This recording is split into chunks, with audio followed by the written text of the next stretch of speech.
Welcome to Emergency Management Associates. Now, I'm waiting for YouTube to bring us on the air here, which I believe they may have just done. No, they have not. They have not. Okay, they have brought us on the air. I am sorry I didn't see exactly, but they have brought us on the air. Good morning, good afternoon, good evening, ladies and gentlemen, boys and girls. Welcome to Emergency Management Associates. We're coming to you from the Area Command, 392 miles west of Kitty Hawk Beach, North Carolina. Dustin Kavlik is here. He's the first one in here in the chat. Dustin, welcome. Dennis N. is here. Hello. Richard Smith from Nova Scotia, Canada is here. Welcome. Harry Fodder is here. Welcome again. Nicole Motor. Renee Steffi is here. Ring of Light Crafts is here. We want to welcome everybody here who's joined us. Hurricane Heather from Northern California. Welcome, Heather. We appreciate you being here as well. God bless you. She says, hey, fam, I'm here. Yes, you are. We appreciate you very much. Francis is here. I'm going to wait for a short while until we get a lot of people in here, and then we'll start the programming because I don't want to repeat what I have to say.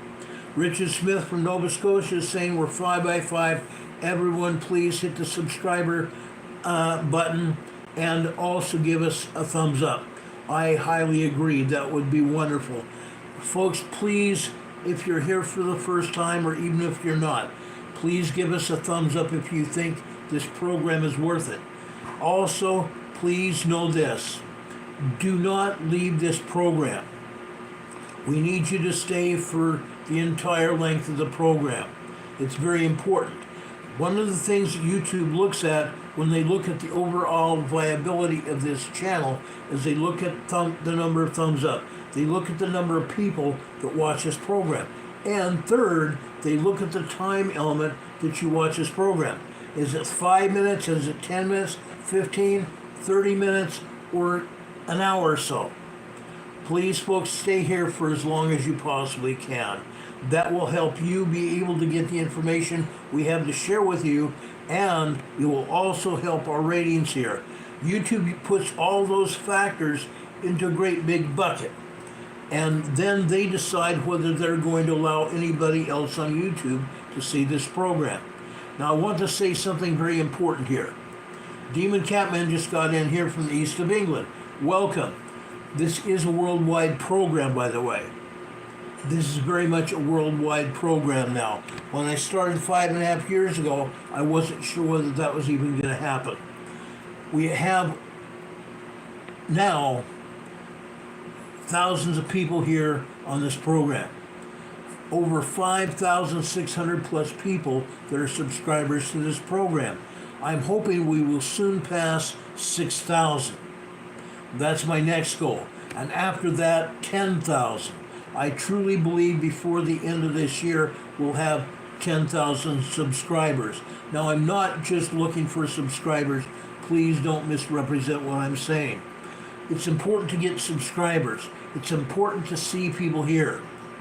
More than anything, we want to see people here in the chat and know that you're getting something out of our program. Please understand that. Catherine Sigerson said, YouTube won't let me chat on any channel if I put it on my TV, so if I want to chat, I can only do so on the phone. That figures. That figures. Catherine Sigerson is from Central Canada. We welcome Catherine here as well. Thanks for being here. Now, folks, I'm going to talk about earthquakes in just a minute. I want to first say something else. Well, several things.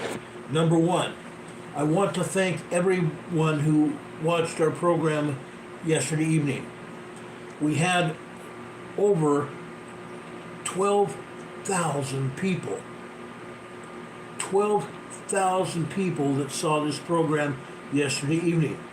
I highly applaud that. Yes, we had a lot of information to share, and I believe we had a lot of information last night that people wanted to hear. We appreciate that so much.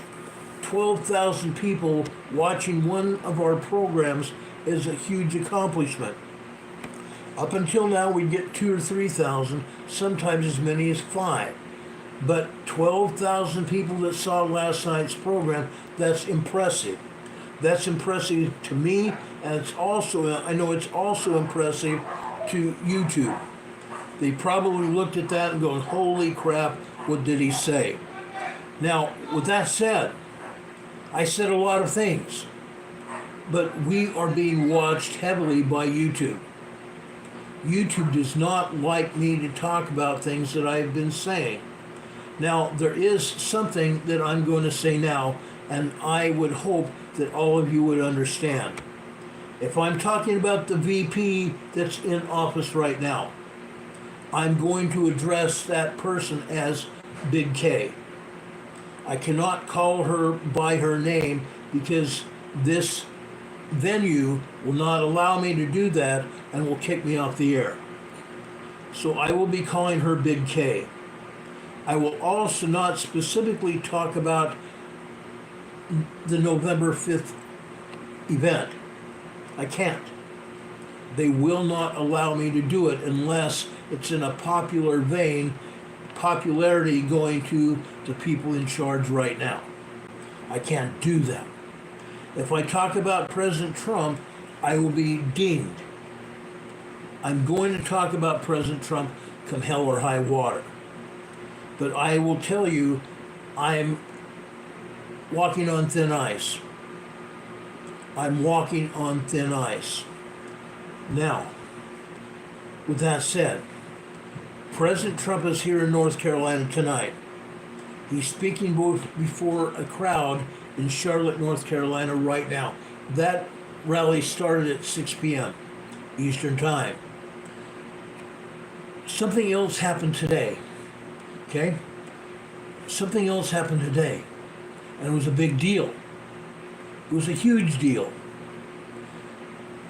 Mr. Netanyahu spoke to Congress. Mr. Netanyahu spoke to Congress. A big deal. Not just for Mr. Netanyahu, but for all Americans. All Americans. Or should I say it should have been. Okay, I want to show you something. There is Mr. Netanyahu before the Speaker's platform in Congress. Both senators and the U.S. House of Representatives were in attendance. The House was full. Notice the man on the right-hand side. Notice the person on the right-hand side here. I'm sorry, something happened here. I've got to bring it up again. Right there. Notice this man on the right-hand side. This is normally where the Big K would sit. This is House Representative Speaker Johnson.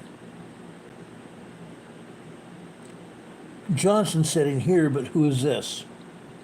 This is a Democrat politician who is retiring. Okay? This is a Democrat politician who is retiring. The reason he's here is because Big K is not.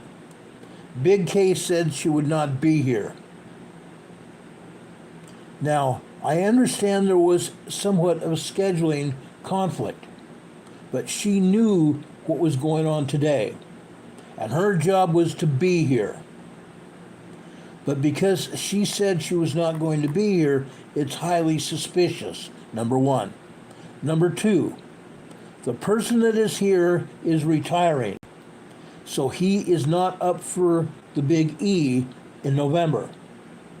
So he doesn't much care whether he is here or not.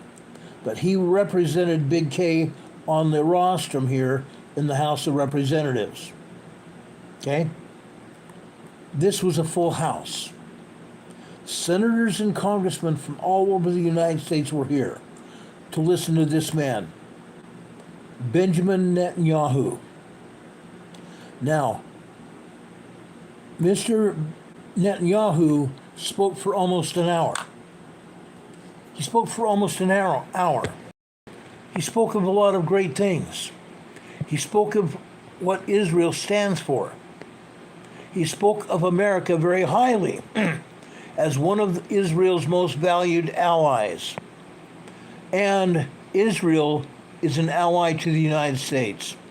He spoke very highly of the President of the United States giving Israel protection from incoming missiles last October into the first part of this year, when Hamas and Lebanon were lobbing missiles into Israel. And United States anti-missiles were deflecting those missiles from hitting Israel, hurting and killing people in Israel. That didn't happen. But he thanked President B for letting the U.S. military help Israel. He also thanked President Trump. He thanked President Trump for his support, for everything President Trump has done for Israel. Now, Mr. B, President B, will be addressing the nation at 8 p.m. Eastern Time. Right now, it is now 6:20 p.m. Eastern Time. So just over an hour and a half, President B will be in the Oval Office addressing the United States of America, and the world for that matter. Okay? I will get back to President Biden's address in just a minute. Mr. Netanyahu is here in Congress today with his fourth address to Congress, the most of any world leader before now. The record number of times that any world leader that has been in Congress addressing Congress up until now was 3. Prime Minister Netanyahu was here for the 4th time today. He did a beautiful address, a wonderful address. His last speech was in 2015 during Obama's presidency. Netanyahu will meet with Biden tomorrow and Trump on Friday. Hold on a second, guys.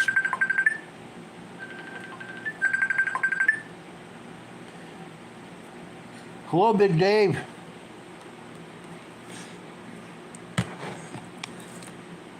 Awesome, I appreciate that. I'm live on the air right now, and I'm going to bring you to live in just a few minutes, okay? Yes, Messenger here.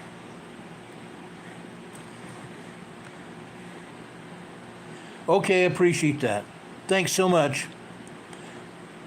Bye.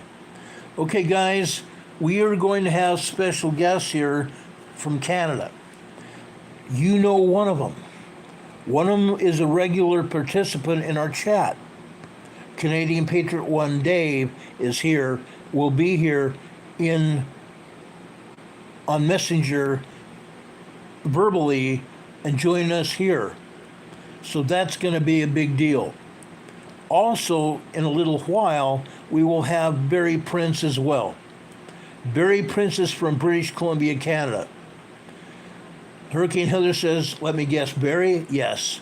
Barry Prince will be here from British Columbia, Canada. He has his own radio show called The Big Puzzle on Revolution Radio. So we will be bringing them live in just a few minutes. But I wanted to tell you about what Netanyahu said. It was a great address. Like I said, it lasted just under an hour. Netanyahu praised the United States many, many times throughout the address and praised the American people. He got tons and tons of standing ovations. But when he wasn't specifically addressing Congress specifically, the senators and Democrat representatives sat on their hands. Sometimes they did not even applaud. They sat down on their hands. They didn't do squat. Okay? Yes, they did give ovations on occasion, both the Republicans and the Democrats. But I would say at least half of the time, the Democrats sat on their hands and didn't do squat. Absolutely nothing. Okay? Benjamin Netanyahu deserves more than that. He also deserves a VP to be sitting in that chair. This was a complete disgrace to not have her here. Okay? Now, I might get knocked off the air for saying that, because now YouTube is penalizing creators as of today. They've taken creators completely off the air, warning them and or taking them completely down for talking politics on YouTube. Heaven forbid we do that. Heaven forbid we be truthful with anyone. Now, this is ongoing. It will be ongoing. And it's not going to be any good at all. I don't see any good coming from it. Not at all. Now, something else I want to show you. Okay? Remember the Electoral College here in the United States? Those of you that live here in the United States and have been through many November events on even and odd years, guess what? The ballot deadline has passed for several states for the 2024 November 5th event. Some of these states include Alabama, Indiana, Michigan, Minnesota, New Mexico, Ohio, Pennsylvania, Texas, and even Washington. Okay? States where Biden's name can't be removed and no one can be added that's over 130 Electoral College votes in the toilet. The Democrat Party cannot gain these electoral votes back. So I expect shenanigans come November. I expect shenanigans come November because the November event will require the Electoral College. It will. So those of you here in the United States, be aware that there's probably going to be suspicious activity come November. 130 electoral votes in the toilet for the Democrat Party is not going to be good.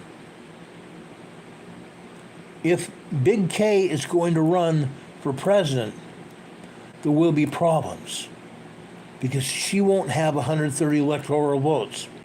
It takes, I believe, 320 to be elected to president. She can't have that. There's no way she can get to that number without these 130 Electoral College votes. So this is going to be another big issue in the next short while. DH says shenanigans for sure like last time. Oh yes. Now, we've talked about shenanigans in the past. We talked about a lot of shenanigans in the past. Let me put this over here for just a minute. Now, we saw shenanigans in the last election. Okay? In the last, and I should not have said that E word. I'm just waiting for YouTube to slap my hands or knock me off the air again. Okay? Just so you know, in case something happens to me here on YouTube, I will be going to Rumble. I already have a Rumble channel. So those of you that want to go over and notice that I have a Rumble channel and subscribe to that channel, do it. And I'd really appreciate it because you guys will know that if I get knocked off the air here, I will be on Rumble. And I will not be coming back to YouTube. The last time they took me off the air was a year and a half ago. They took my channel down because I didn't go along with everything they wanted me to say. I will never do that. Almost immediately, I started another channel which is against what they want people to do. You're not supposed to do it, but I did it. And so far, this channel has been great. I wanted to get back up to 25,000 subscribers like my last channel. And I'm gradually doing that. Like I said, I'm now up to 6,000 subscribers. That's wonderful. literally from 5,551 or 54 subscribers last night to 6,000. And 12,000 people saw my video from last night. That's awesome. And I applaud you for doing that. I applaud you for doing that. But please know, if they knock me off this channel, I will be on Rumble. Like I said, I already have a channel there. I have used it a handful of times, and if something happens to me, that's exactly where I'll go. And I would ask all of you to please follow me there. Okay? I'd very much appreciate it.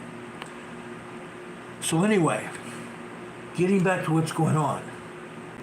Harry Fodder says, Ron, he referred my channel, or this channel, to his friends. I appreciate that, Harry. Thank you very much. Tim Gibson says, yes, we will. Thanks, Tim. I appreciate that. Now, with everything going on, you guys have seen what's been happening. Okay? If you didn't already see it, let me show some pictures to you right now, because it's important. I would never ask you to do anything without showing it to you first. Last night in the Capitol Rotunda, protesters showed up from all over the United States to protest. Antifa and Palestinian protesters showed up. Several hundred of them. Several hundred protesters showed up. Notice who else is there. Police officers from U.S. Capitol Police. And they arrested all of these people last night. They arrested all of these people and put them in jail last night. Now, yes, they probably got out immediately. Who funded it? George Soros.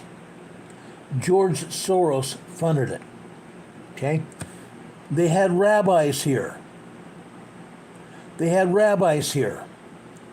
But anybody here that was protesting and chanting, and they put up banners all over the lane on top of people's heads and all over the rotunda, the police confiscated those and didn't give them back. Police confiscated those and arrested everybody here. Several hundred people went to jail. Okay? That happened. It was amazing.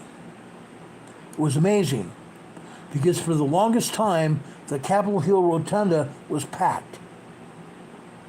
Packed top to bottom. Even on the second floor of the rotunda. These protesters were everywhere. Now, they all went to jail. Now they are out on the Washington Mall also being arrested. They took down the United States flag and put up their Palestinian flag. That is in direct violation of the United States Code. Direct violation of the U.S. Code. They can't do that. Yet they did it. Okay?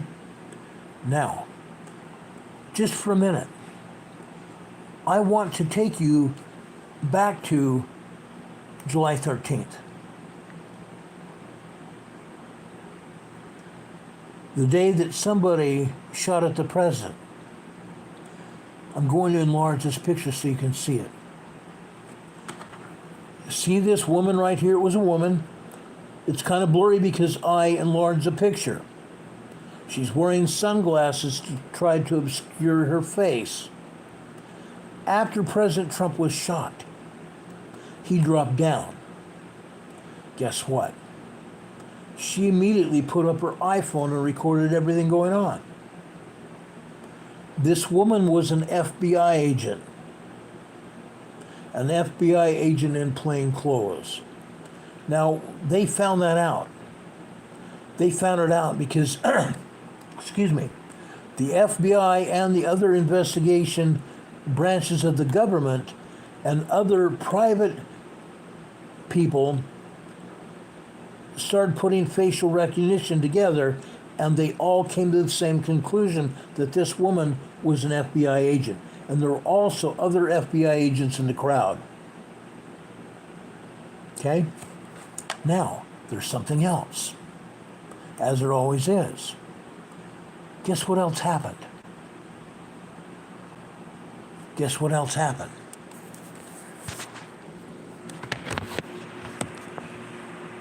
I want to show you this. It's on my other device here. I want to show you this because it's important. And I think everybody deserves to know what happened. Okay?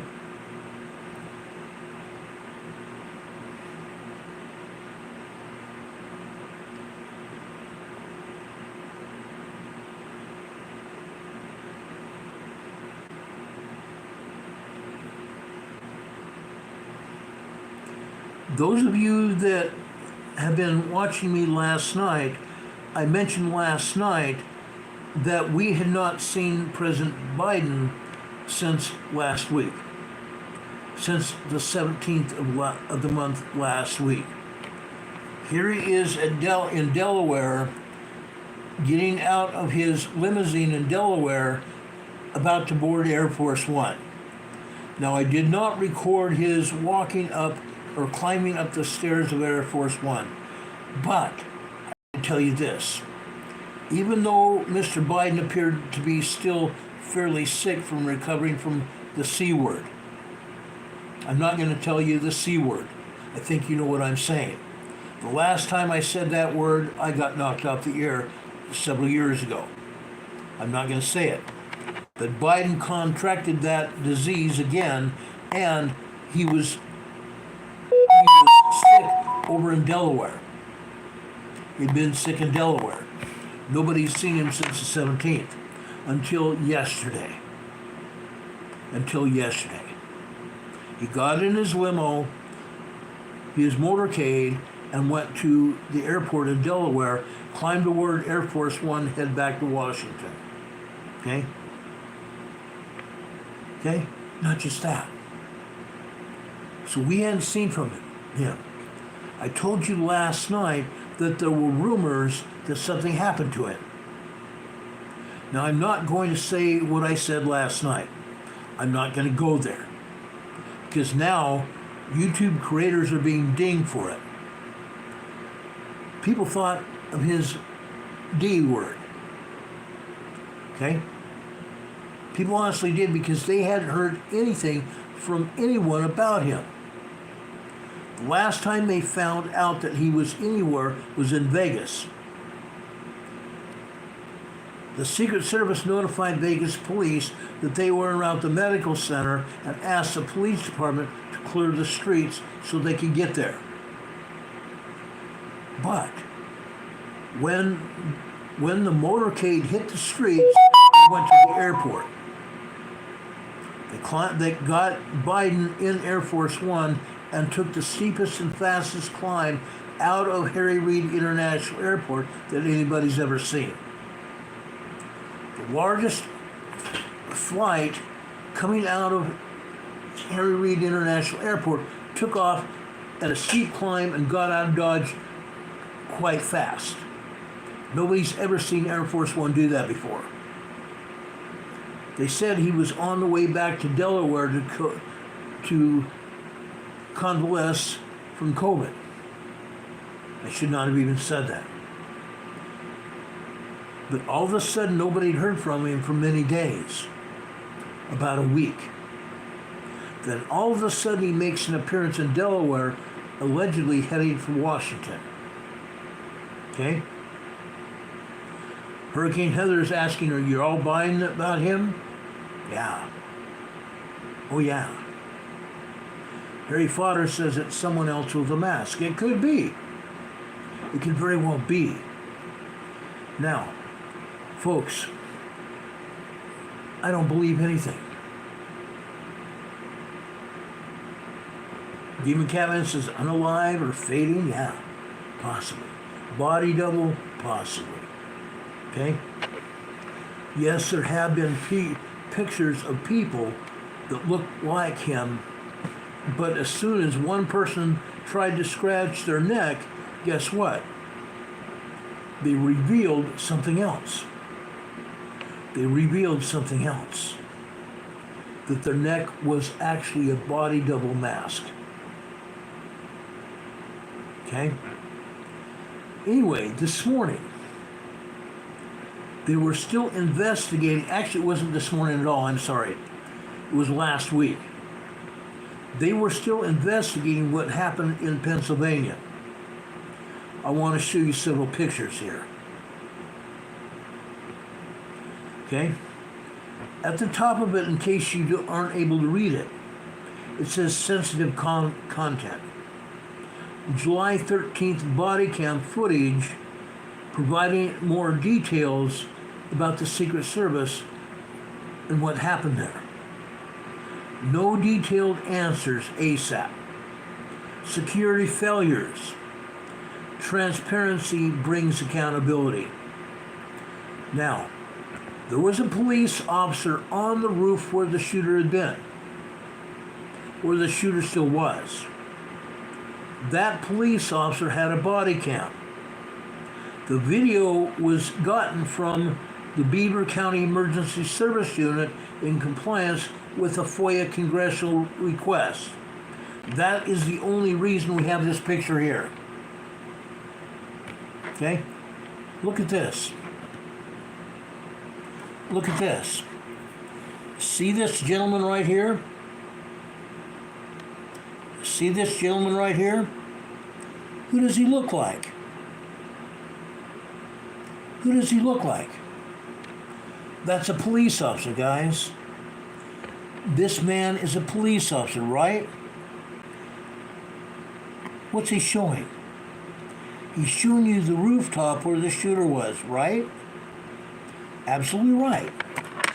But there's more to this. There's a lot more to this. Now I want to show you this picture here. I'm going to take you over to the building next door to this building where the shooter was.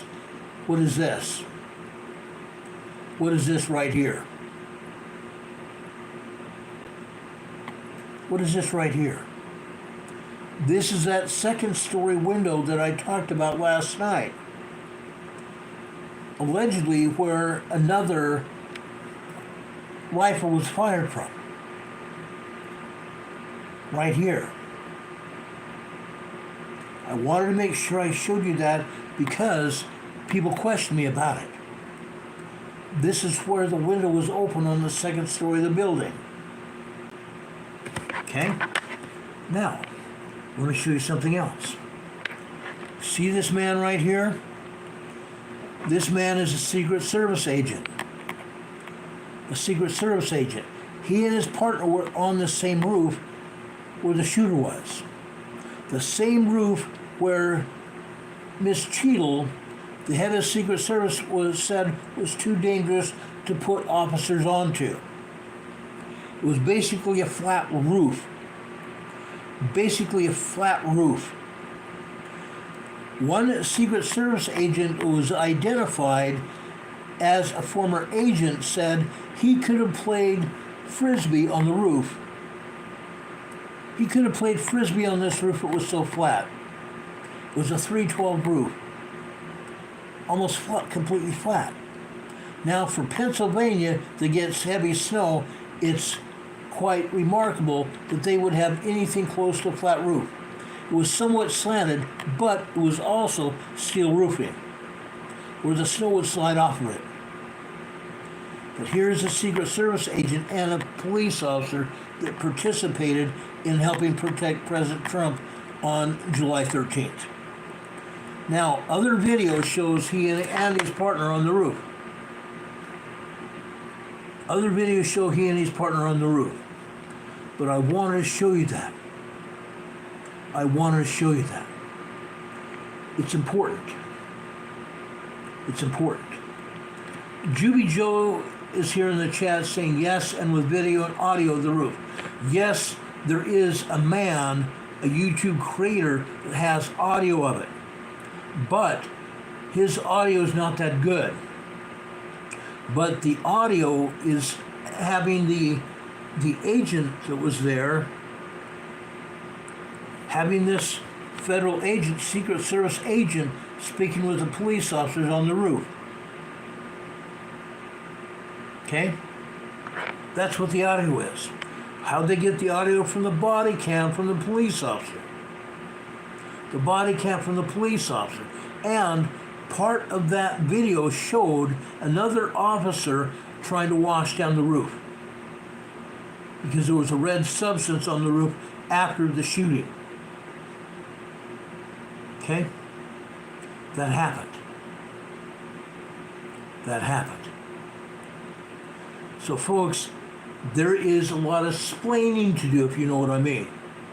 There's going to be an awful lot of splaining to do. Now, I'm trying to put out all the information that I can possibly find so you have that, because we know exactly what's going to happen. The government is going to cover it up. The government is not going to put out the information. They're not. They hide information now, and they've always hidden information. Don, my buddy Don Patokas here in the chat. He put up a lie doesn't become truth. Wrong doesn't become right. And evil doesn't become good just because a majority accepts it. That is spot on. That is absolutely spot on. So what has been going on is not right. It never will be. Richard Smith says, I see nothing. I hear nothing. Pulling Sergeant Schultz from Hogan's Heroes. Yes, Sergeant Schultz from Hogan's Heroes. I just dated myself, didn't I? Yes, I did. And I'm not going to repent of it. I dated myself for a reason. Yes, I used to watch TV when I was a kid. Hogan's Heroes was one of my staples. It was actually one of my staples. Now, I want to show you some other things here. I told you that I was going to show you earthquakes. Yes, I'm going to get to that in just a minute. Heidi Petrick's here in the chat saying, what is whispered in secret will be yelled from the rooftops. And that's exactly what's going to happen. That's exactly what's going to happen. Now, before I get over to earthquakes, there's somebody else that has passed away that was a figure in my life. Some of you know him. He was a conservative commentator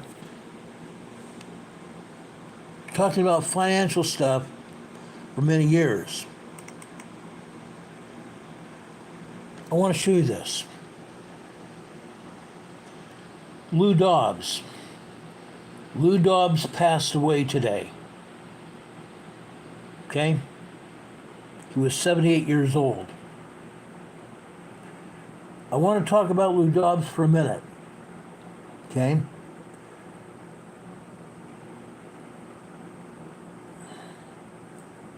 I want to talk about Lou Dobbs for a minute.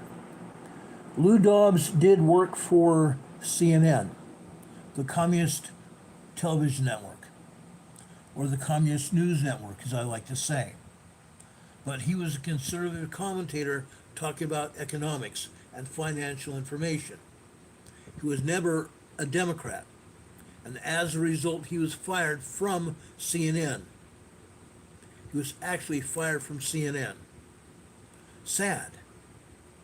Sad that they would fire him. He also went to Fox News after that, and Fox News also fired him. I guess he wasn't conservative enough even for Fox News. Now, with that said, let me tell you a little bit about Mr. Lou Dobbs. I admired him. I looked up to him for many reasons. Now, Lou Dobbs had other things that he did, that he was responsible for.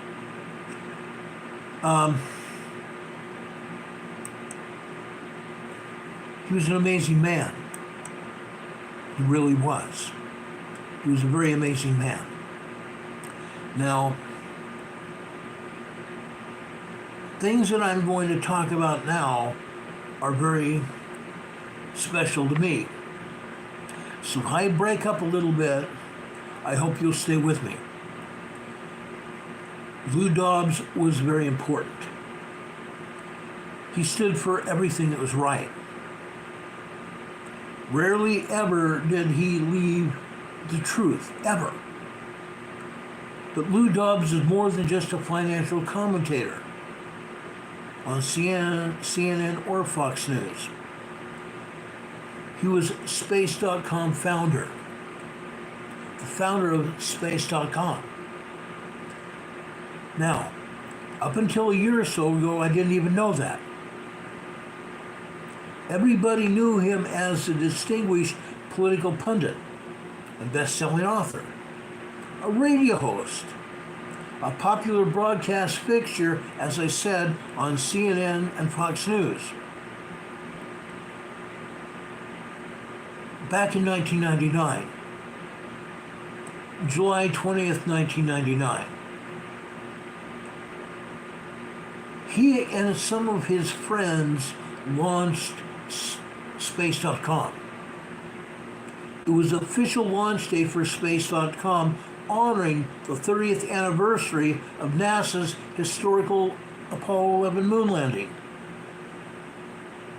Apollo 11 landed on the moon July 20th, 1969. Space.com's first CEO was Lou Dobbs. He was also one of its majority shareholders until 2001, when he stepped down from his post and returned to CNN.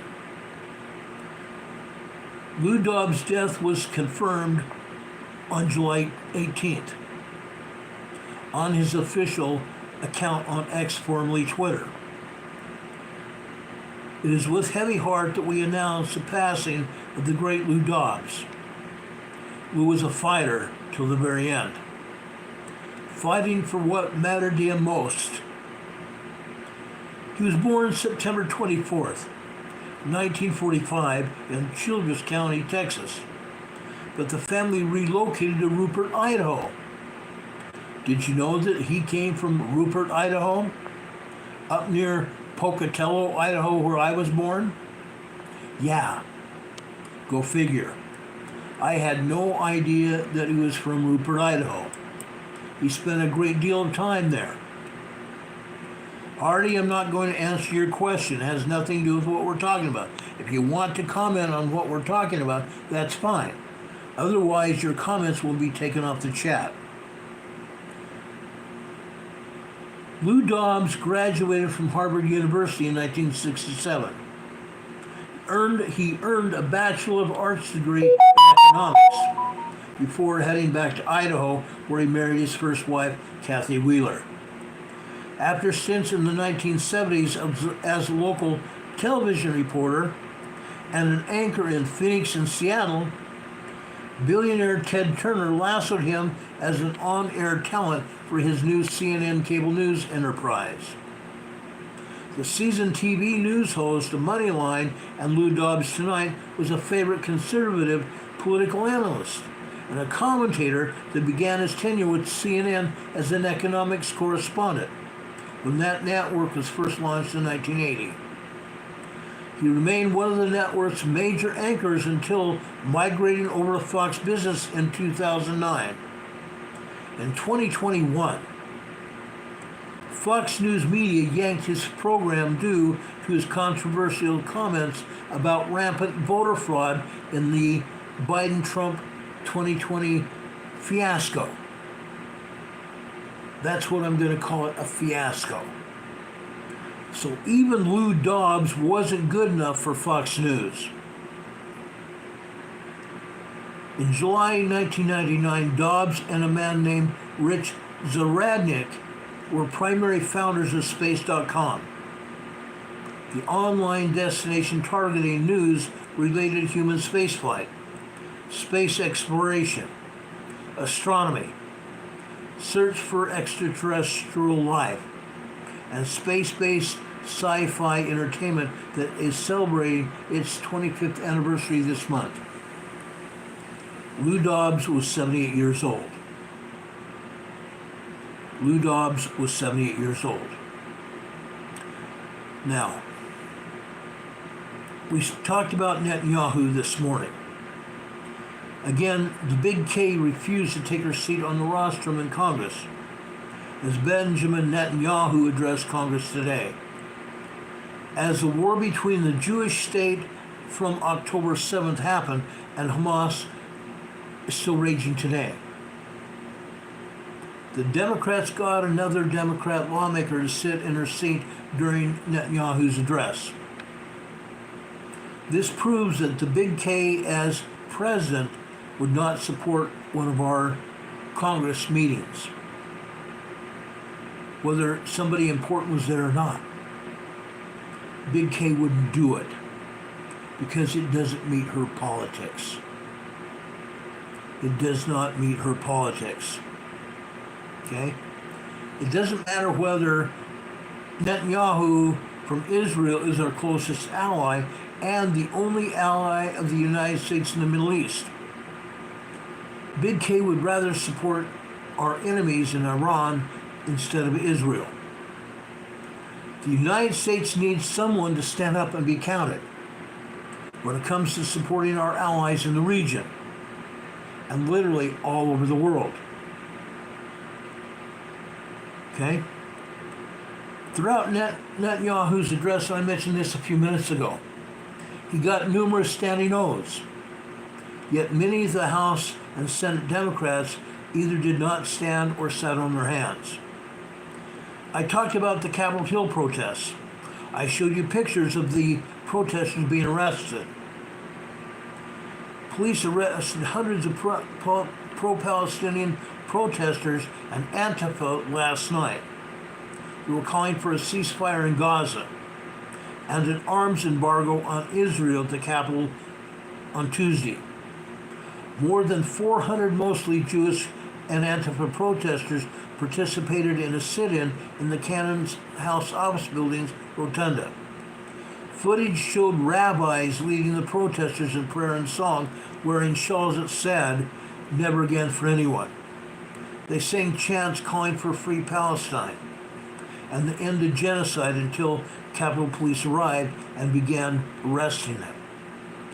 Now, I showed you that they were using what they call flex cups. It amounts basically to electrical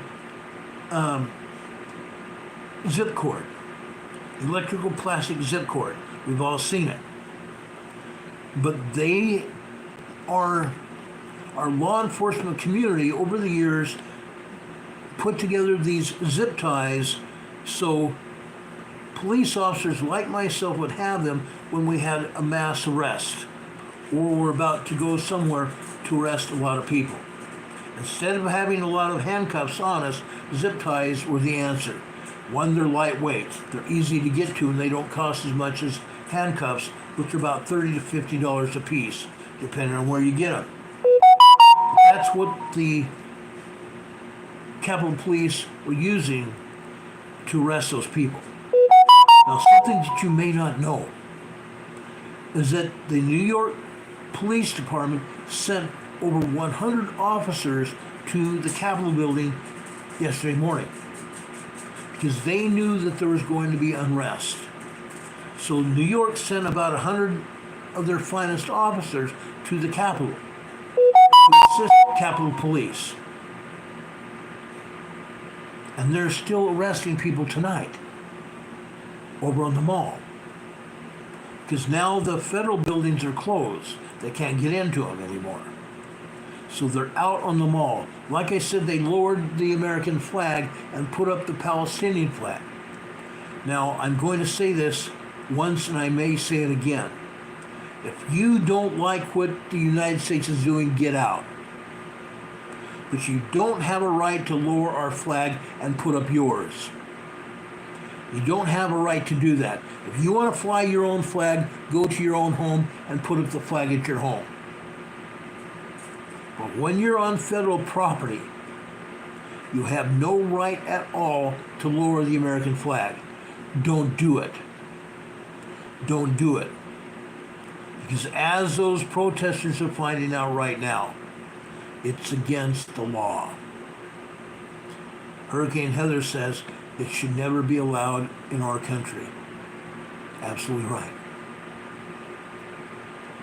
Global Positive Energy saying, how can New York State or city send police to the territory of D.C.?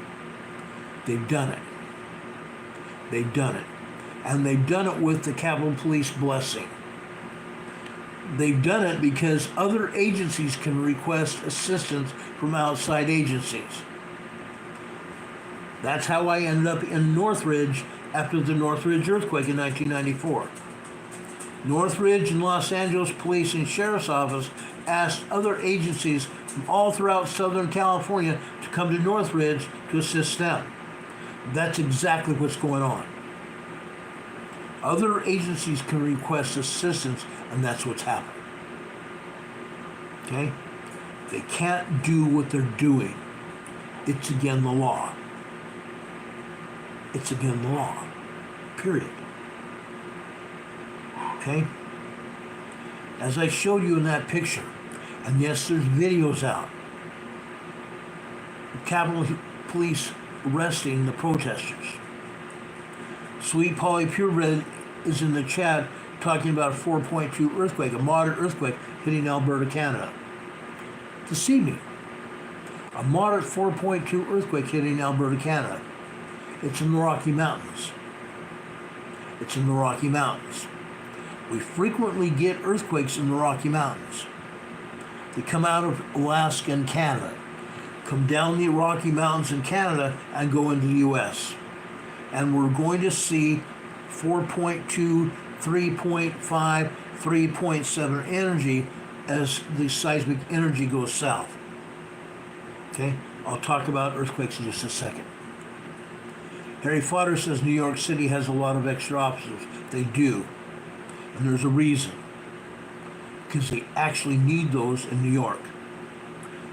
People get out of control in New York, and so they call in off-duty officers and reserve officers. And I'll bet that's exactly what they sent to Washington, are reserve police officers. Okay? Canadian Patriot 1 says, if the Palestinian people are such great people, then why aren't the Islamic countries taking them in? Exactly. Exactly. Now, as I said earlier, if you don't like what the United States is doing, go back to where you came from. Go back to Gaza and hang out with Hamas. See how long your body lasts after that. Your body's not going to last with Hamas. Hamas doesn't like you either. Hamas doesn't like you either. Folks, you don't do it. If you don't like what's going on here in the U.S., get out. Get the hell out. You don't belong here. Okay? You don't belong here, you don't belong anywhere. Get the hell out of England. Get the hell out of France. Get the hell out of Germany, Switzerland, Austria. Get the hell out of Croatia. Get the hell out of Romania. Get the hell out of Italy. Get out and stay out. Okay? You don't like what's going on? Get out. You will go to jail. And if you have been from those other countries and you're not green card carrying Americans, guess what? Or you're green card carrying, not Americans, but legal migrants, you'll be taken out and deported. And that's what I hope is happening. That these people will be deported. You can't continue to violate United States law and get away with it. But of course, the Biden administration is letting it happen. Because that's what they do. That's what they do. Don Patoka has put up this in chat, and I said this last night on my program when I closed the program. There is no political solution for a spiritual issue. This is a spiritual issue, whether anybody wants to believe that or not. Okay? Hurricane Heather says she remembers when Germany would have handled this real quick, and Austria too. If you remember going back into I believe it was 1968 during the Olympics, There are all sorts of political strife in Germany. And the German police ended it immediately. It was ended right then and there.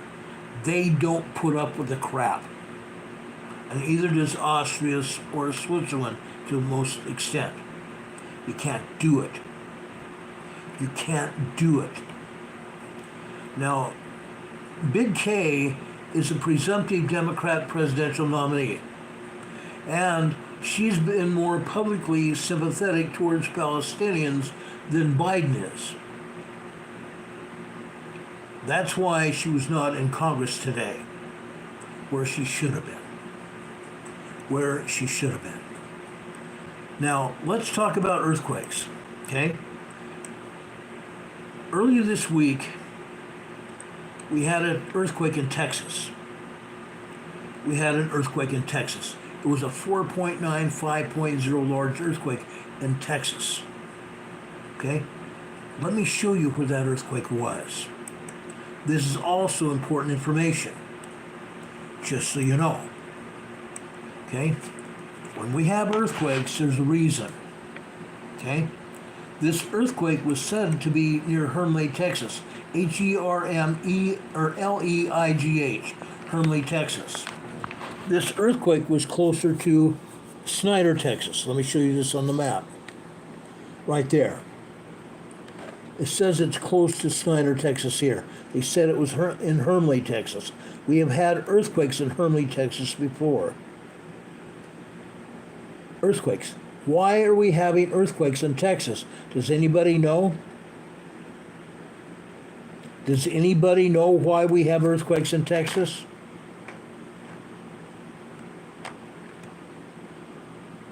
We talked about it before. We talked about it a lot. The reason we have earthquakes in Texas is because we have oil and gas pumping operations, oil and gas fracking operations. That's why this earthquake hit in Texas. And it was a big earthquake. It was a large earthquake. Oil and gas fracking. I've told you that there are 586,000 pumps and jacks in Oklahoma. It's unknown how many pumps and jacks are in Texas. Nobody knows, but there's a lot. Probably hundreds and hundreds of thousands of pumps and jacks all over Texas. Texas is oil and gas heaven. That's one reason why the weekly television series Dallas lasted for so many years. Because it was always talking about oil and gas pumping operations. Okay? Now, the shaking from that earthquake was reported by 1,600 people. 1,600 people reported shaking from that quake. This past Monday night, July 22nd, at approximately 10:38 p.m., the 4.9, 5.0 earthquake hit. Big time. Big time. Jane from Suffolk, England, welcome. Jane from Suffolk, England, welcome. We appreciate you here. Now, that earthquake was huge in most aspects. Because most of the time we only see 1.5 tremors, 2.0, 3.0 earthquakes, sometimes 3.5. The earthquake that hit this past Monday at 10:38 p.m. woke people up that had gone to bed. It made news time shows very rapidly. Because just as the network or the local news was going off the air for the last time, they came on the air about 9 or 10 o'clock and they were going off the air about 10:30, guess what? All of a sudden this big earthquake hit and felt widely around the entire region. The shaking intensity was up to a 5.8. Shaking intensity was up to 5.8. That's a big deal. That is huge. Jane Cooney here from England is saying, I guess like Scotland get many earthquakes from fracking. Absolutely. That's exactly right, Jane. Exactly right. Now, largest cities like Abilene in Texas, Lubbock, experienced like moderate floor shaking. Now, the USGS and some of these other agencies earlier this year went to talking about sizes of earthquakes as light earthquakes. There's nothing light about a 4.9 earthquake.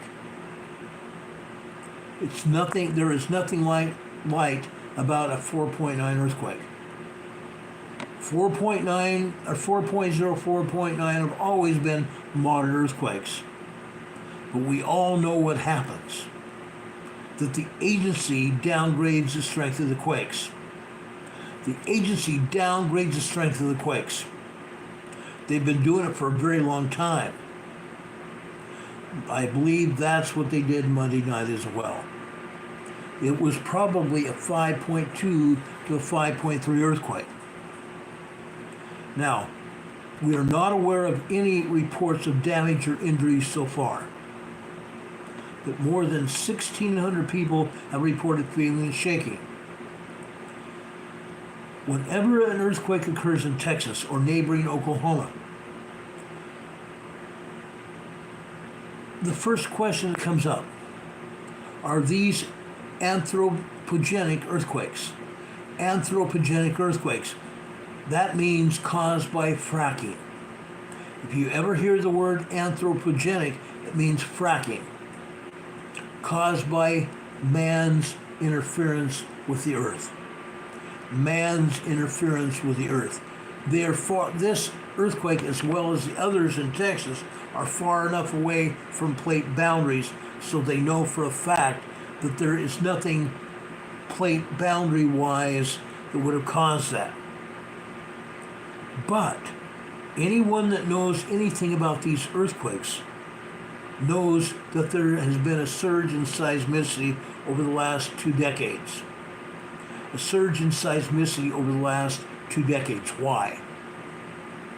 Does anybody have any clue why there would be a huge seismicity increase both in number of earthquakes and strength of these earthquakes? It's because of fracking operations. Fracking has continued and built up to a certain extent that almost without saying, you can reach out from your front door and actually touch a pump and jack. And that's almost true. You can reach out your front door or maybe walk across the street and touch a pump and jack. Yes, they have fences around them so you can't actually do it, but it's almost that way. The reason that there's been a surge in seismicity, not just in the number of earthquakes, but actually in the strength of the quakes, is tied to the production of oil and gas. That's what's happening. And it's going to continue forever. Now, over the last 5.5 years that I've been doing these broadcasts, I have told you about earthquakes all over Texas and Oklahoma. We talked about it. We talked about strong earthquakes, very strong earthquakes. I have also written a blog about it. I actually started a blog about this. Back in February this year, February 17th, in southern Texas, there was a 4.7 earthquake near Falls City, Texas. Falls City, Texas. In Oklahoma, February 2nd this year, there was another 5.1 large earthquake and a series of moderate earthquakes near Oklahoma City on January 12th and 13th of this year. Moderate 4.0 large earthquakes in Oklahoma City. And another large 5.2 earthquake that hit in West Texas November 8th last year. We talked about that earthquake as well. I have friends that live there. Their house shook like nothing else. They were worried that their house was going to fall down because of the shaking. Yes, the shaking was realistic, very realistic. was caused by oil and gas fracking operations. They believe that one of those great big huge tubes, one of those great big huge holes, drill holes that's down in the earth to go after oil and gas collapsed. One of those great big huge oil and gas tubes that pulls oil and gas out of the earth collapsed, causing that quake. A 5.2 large earthquake. On April 6th this year, there was another 4.2 moderate earthquake in Oklahoma. The 5.2 earthquake in November 2023 in West Texas, 350 kilometers west-southwest of the recent 4.9. Okay? 350 kilometers west of the 4.9 that we are talking about. They're related, guys. Those earthquakes are all related. Oil and gas fracking operations. Okay? Now, you might also look at oil and gas fracking operations with wastewater disposal. Wastewater disposal. They take our wastewater from our homes and businesses. They treat it, then they inject it into these holes in the ground to pull up oil from the shale content in the ground. There's oil down there in the shale, and they inject that wastewater into that hole to pull up oil and gas. Okay? Wastewater disposal.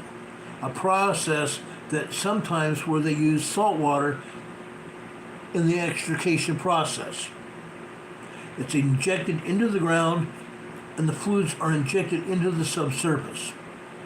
The increased fluid pressure can essentially push the blocks of oil and gas up to the surface. Or if that hole in the ground where they're putting the wastewater is near a fault, guess what happens? Guess what happens if that wastewater that they are injecting into that hole hits a fault? It'll pop. That's when we have an earthquake fault earthquake. An earthquake fault earthquake. The fault separating. The fault separating, guys. When that happens, it makes it easier for the fault to slip. To slip, just like this. It either slips horizontally or it slips vertically like this. But it slips because of the wastewater content. Now, you can all follow this on your own. It's fairly easy. But I report on it because I have connections to the earthquakes to be able to report what's going on. Now, the state's oil and gas regulatory agency doesn't like to really talk about the earthquakes because they are there for oil and gas pumping operations. But they have to keep track of the earthquakes. They are required by law to keep track of the earthquakes. Why? Because they know darn well, and the government also knows darn well, that the wastewater disposal creates earthquakes. Okay? They can't reduce the further seismic activity. It's almost impossible. It's almost impossible. Now, there was another 4.2 moderate earthquake. Another 4.2 moderate earthquake near the same location the previous day. That 4.2 might have been a foreshock of that 4.9, 5.0 earthquake that hit Monday night. Okay? The 4.2 earthquake happened a very short time before the 4.9 earthquake hit. Just an hour before it hit. That means it's a foreshock, guys. It's a foreshock. So what about that 4.9 near Snyder? As expected, when the experts, the scientists, plotted that earthquake, they found that latest earthquake also falls right in the middle of a persistent seismic cluster. Right smack dab in the middle of a seismic cluster. A swarm. A swarm, guys. We talked about earthquake swarms in the past, but this is exactly what happened.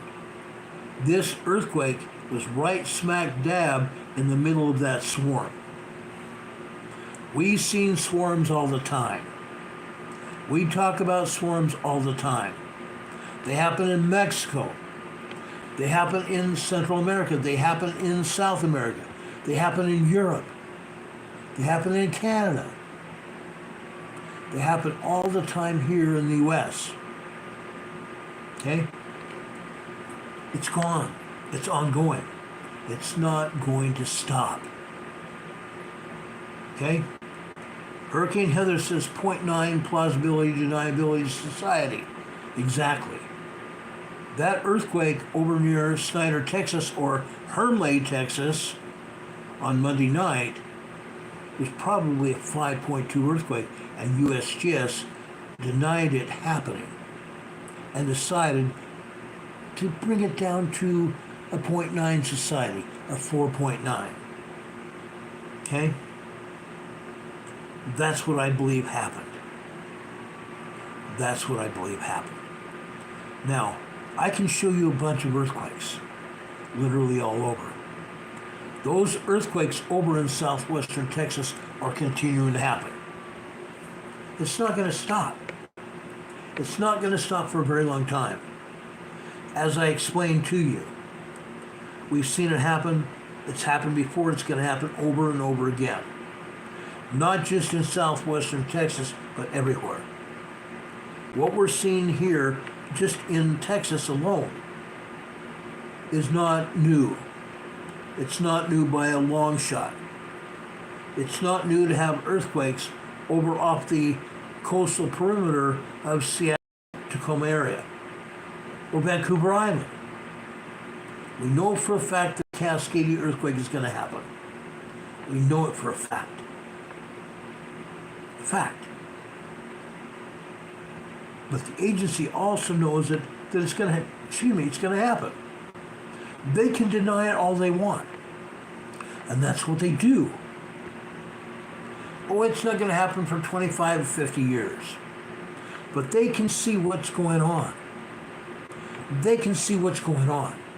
And as the number of earthquakes increase, and as seismicity, the strength of the earthquakes increase, they know exactly what's happening.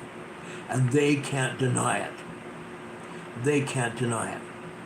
Over here on the New Madrid Fault, Parma, Missouri. Parma, Missouri today. A minor 2.40 earthquake. 2.40 over here in Missouri. This is the center of the New Madrid Fault. Parma, Missouri. A 2.4 earthquake. Minor earthquake. On the New Madrid Fault right here. On the New Madrid Fault. But it's not the only one. We continue every week talking about these earthquakes. They're not going to stop. There's more than just that one 2.4 earthquake in Missouri. Today, it's not going to stop. There's more earthquakes there. Hundreds more earthquakes there. They can show us one earthquake, but I can show them hundreds because they know darn well what's happening. They know darn well what's happening. What's going on here in Oklahoma? The same thing. Earthquakes are continuing to hit here in Oklahoma because they have 586,000 pumps and jacks. 586,000 pumps and jacks. 4 earthquakes here. One is a 1.54 in Owasso, Oklahoma. One a 2.0 in Ponca City, Oklahoma. One is a 1.59 tremor in Edmond, Oklahoma here. Edmond, Oklahoma right there. The southernmost one in Oklahoma today is in Bray, Oklahoma, a 1.84. And I've actually gone through earthquakes here and shown you that they're right smack dab in the middle of an oil and gas field. Fact. It's a fact. Texas. Southwestern Texas, guys, guess what? Hermleigh, Texas right now. a 2.2 earthquake. There's a 2.2 earthquake in Hermley. There's a small cache of earthquakes. We can't call it a swarm, but we can certainly call it a cache of earthquakes here. A 2.4 there. A 2.3. A 1.8. And a 3.1. 3.1 is considered small.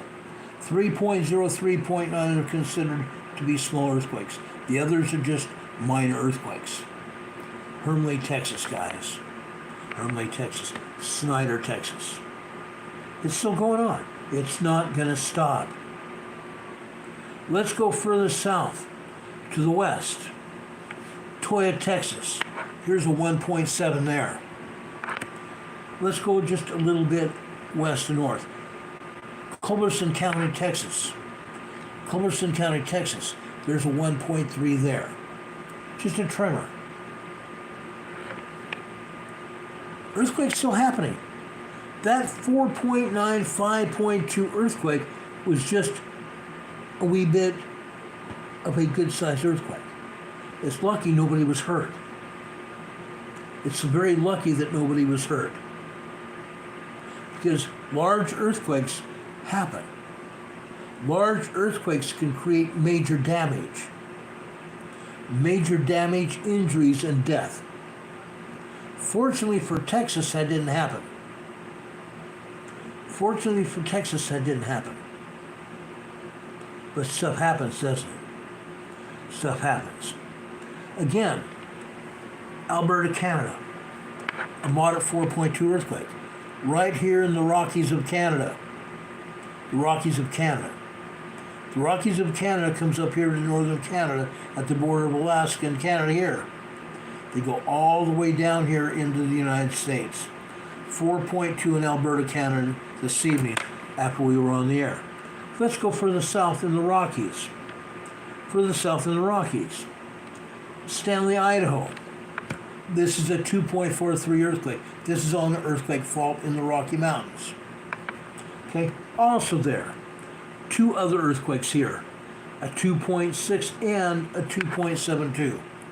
2.6 and a 2.72 also in Stanley, Idaho. There's a huge earthquake fault right here. See that? That's why we get those. That earthquake here up in Alberta, Canada, it's going to go south. The seismic energy is going to travel south. Promise you.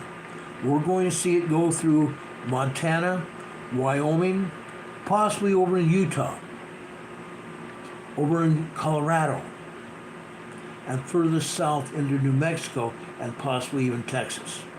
Because guess what? Let me back this off here. I want to show you this. That's Stanley, Idaho here. Alberta, Canada is right there. Guess where the Rockies go? Right down here. Right down there. Okay? What happens then? What happens then? The continental plate. We have a continental divide here. We have a continental divide here. The Rocky Mountains. The Rockies come down here into New Mexico. Over here to southern Texas. Then they come up here into Oklahoma. The continental divide. Okay? The craton. The craton of the United States, or the North American craton, comes down here and then goes over here through southern Oklahoma. Okay? It doesn't stop. It doesn't stop. It goes through southern Oklahoma here, and it continues until it gets over here to the New Madrid Fault. It continues. Then it drops down here into Georgia.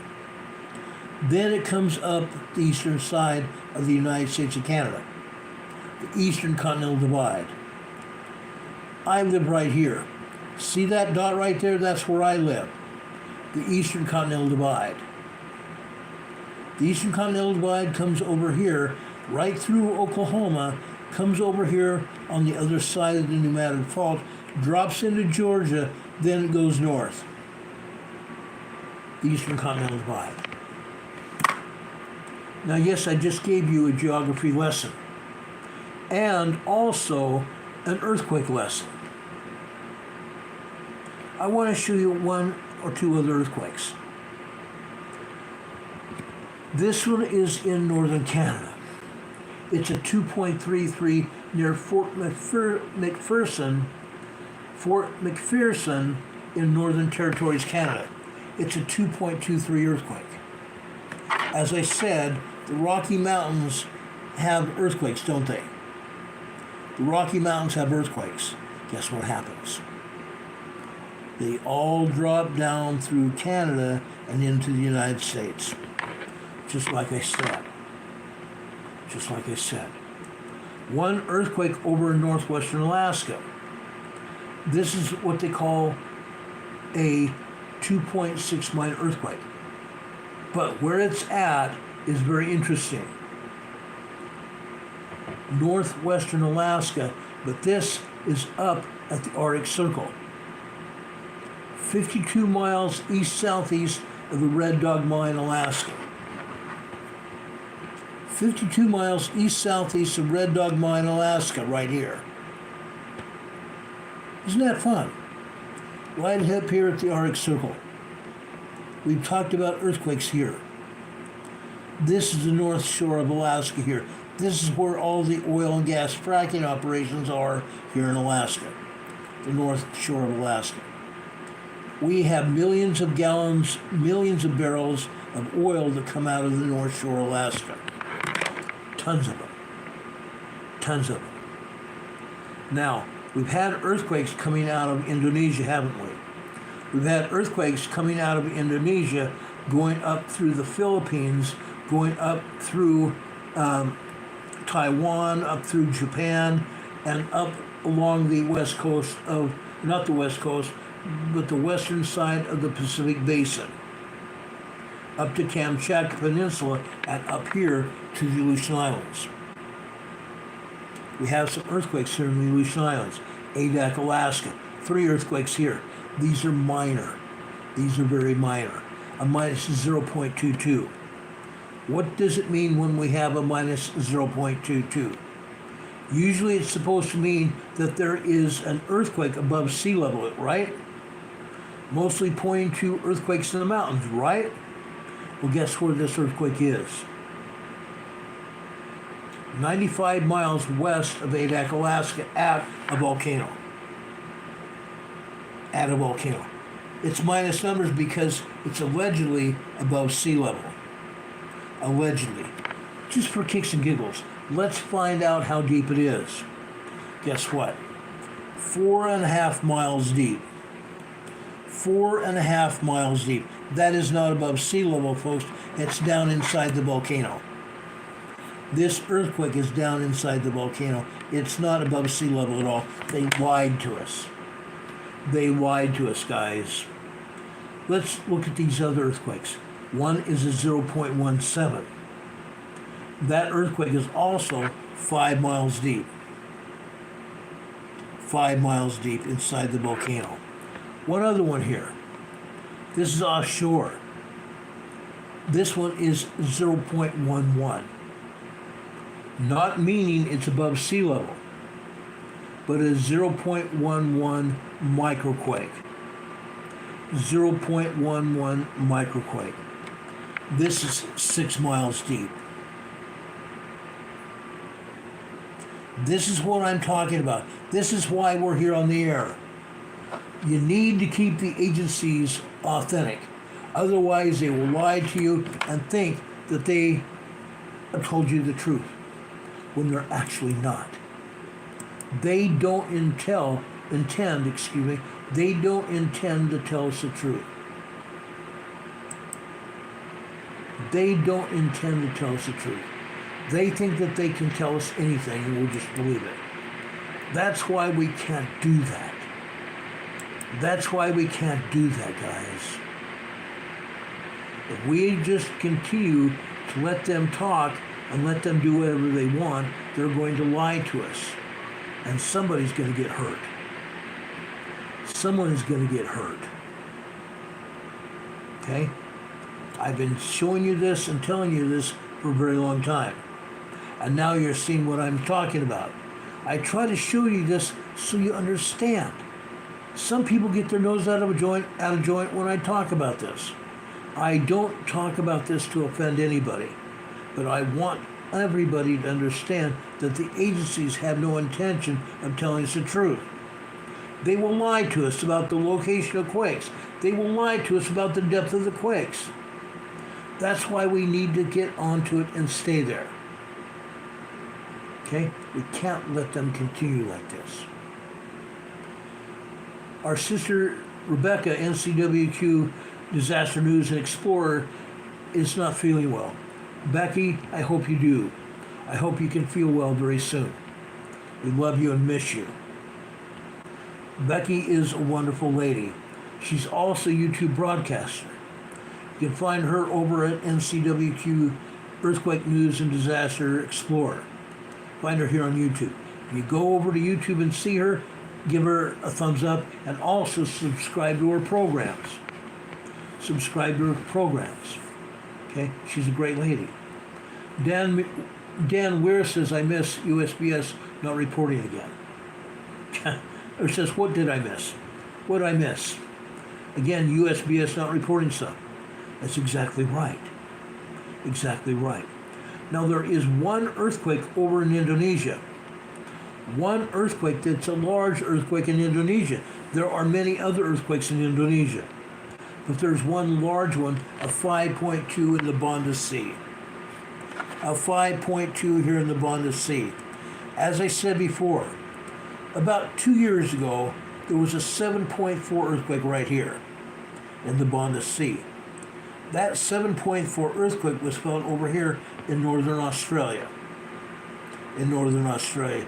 They ended up having to evacuate buildings because originally they thought the earthquake was near here. It wasn't. It was all the way up here to the north in the Banda Sea in Indonesia. We do have earthquakes here. A lot of them. USGS is not showing you any of these. They may show you 2 or 3 earthquakes, including this one here in Indonesia. But that's all they're going to show. That's all they're going to show. That's all they're going to show. How many earthquakes are there in Indonesia? They're right there. That's all the earthquakes in Indonesia, starting way over here in Sumatra. Northern Sumatra coming all the way down here. Earthquakes all over Indonesia, and that's all they're telling you. Oh, there's only 1 or 2 earthquakes. I call crap on that. Crap on that. There's 2, 4, 6, 8, 10, 12, 14 earthquakes there in Indonesia. 14 earthquakes. Usually there's 20 to 25 in Indonesia. How about these earthquakes in Australia? They're not talking about those earthquakes in Australia, are they? No, they're not. Over in southeastern Australia, this one is a 3.1 earthquake. A 3.1 earthquake. This one here over in southwestern Australia is also a 3.1. Not surprising. It's not surprising that both earthquakes here in Australia are the same magnitude. Sometimes they're close. Nearly the same magnitude. Usually you have a 2.9 and a 3.1, or a 2.9 and a 2.7. That's how it works out. But go over to USGS map and see if these earthquakes even exist on the USGS map. They're not. They're not. They don't want anybody to know what's going on. Let's go over to Russia. Up in northern Russia, this one is a 4.6 earthquake. A moderate 4.6 earthquake, similar to that one in Alberta, Canada. 4.6 earthquake in northern Russia. Over in Tajikistan, okay? Over in Tajikistan, we talked about these earthquakes before. These earthquakes in Tajikistan or India come from way down here in Indonesia. Way down here. They go up here either through Vietnam, Cambodia, Thailand, Myanmar, and they go up here. They go up here. Why? What happens there? What happens when they go up here? They go up here through the Himalaya mountains here. This is the edge of the plate. This is the edge of the plate. Now, a lot of you aren't even here in the chat that started off when we first started off this evening. We had over 100 people watching this program. Now we have 74. Because most of you don't want to even talk about earthquakes. Unreal. Jane Cooney says they had a 5.0 in Yorkshire, England. A lot of people felt it. But did the USGS talk about it? No, they did not. I haven't seen ever a 5.0 earthquake in England. Sometimes I'll see a 1.32, or I've only seen 2.2 earthquake in England. A 5.0 earthquake in Yorkshire, England, USGS will never tell us about it. Anyway, those earthquakes coming out of Indonesia come up here. They come up here through the Himalaya Mountains and come up here to China, Tajikistan, and Afghanistan. Today, right here, Tajikistan, we have a 3.8. South of Tajikistan also. Afghanistan, 3.5, a 3.7, and a 3.6. Okay? From 4 to a 3.6 earthquake. Wow. Isn't that wild? Then we come down here to southern Yemen. There's a 4.2 here in southern Yemen. Again, look where we're at. Look where we're at. From up here we have the plate, the edge of the plate. It comes down here, doesn't it? Right here. This is southern Yemen. Another earthquake right here. Southern Yemen. A 4.2 moderate quake there. Okay? Kicks and giggles. Kicks and giggles. Over here. Right here. This is where we saw a year and a half ago, I think January, February, a year and a half ago, right here, we had a 9.0, 10.0 earthquake strike here. The border area of Syria and Turkey. Today we're still having aftershocks here. We're still having aftershocks here. Let me bring up the number of earthquakes here. Look at that. We're still getting aftershocks from that 9.0, 10.0 earthquake here in the Syria border Turkey area, or the border area Syria and Turkey. Okay? Still happening. Still happening. A year and a half later. It's probably going to continue to happen for years and years and years. That was a very destructive earthquake. Over 5,000 people were killed and over 5,000 people injured. Buildings and homes crushed, pancaked. Buildings and homes crushed with that earthquake. Every time they get a significant quake, a 3.0 to a 4.0, or even a large 5.0 earthquake in this area, people cringe.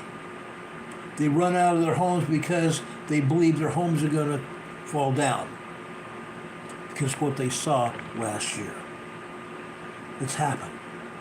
It's happened. The agency here says there was 10 plus earthquakes. 2, 4, 6, 8, 10, 12, 14, 16, 18, 20, 22 earthquakes. 2022 earthquakes. Over at the northeastern end, there's 2.7. 2.7. 1.7. 2.7. 2.0 and a 1.7. The northwestern end of that same fault. Unreal, huh? Northern Turkey. North central Turkey. Here's a 2.4. 2.4. Usually, there's a whole series of earthquakes here in northern Turkey. Down here in southern Turkey, the same thing. That didn't happen today. But, what happens over here in western Turkey? Western Turkey, we usually have more earthquakes than this. Western Turkey here has a 1.7. 1.7 and a 2.0 there. Going north,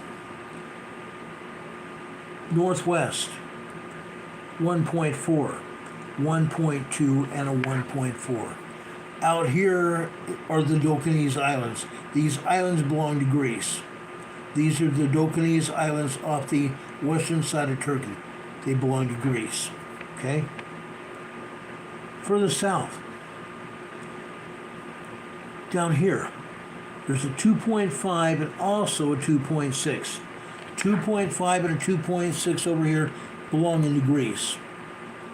2.5 and a 2.6 here belonging to Greece, the Dokanese Islands. Okay? We move over north of Crete in the Mediterranean, a 2.1. Another 2.1 right next to it, and a 2.5 just north of Crete, Greece.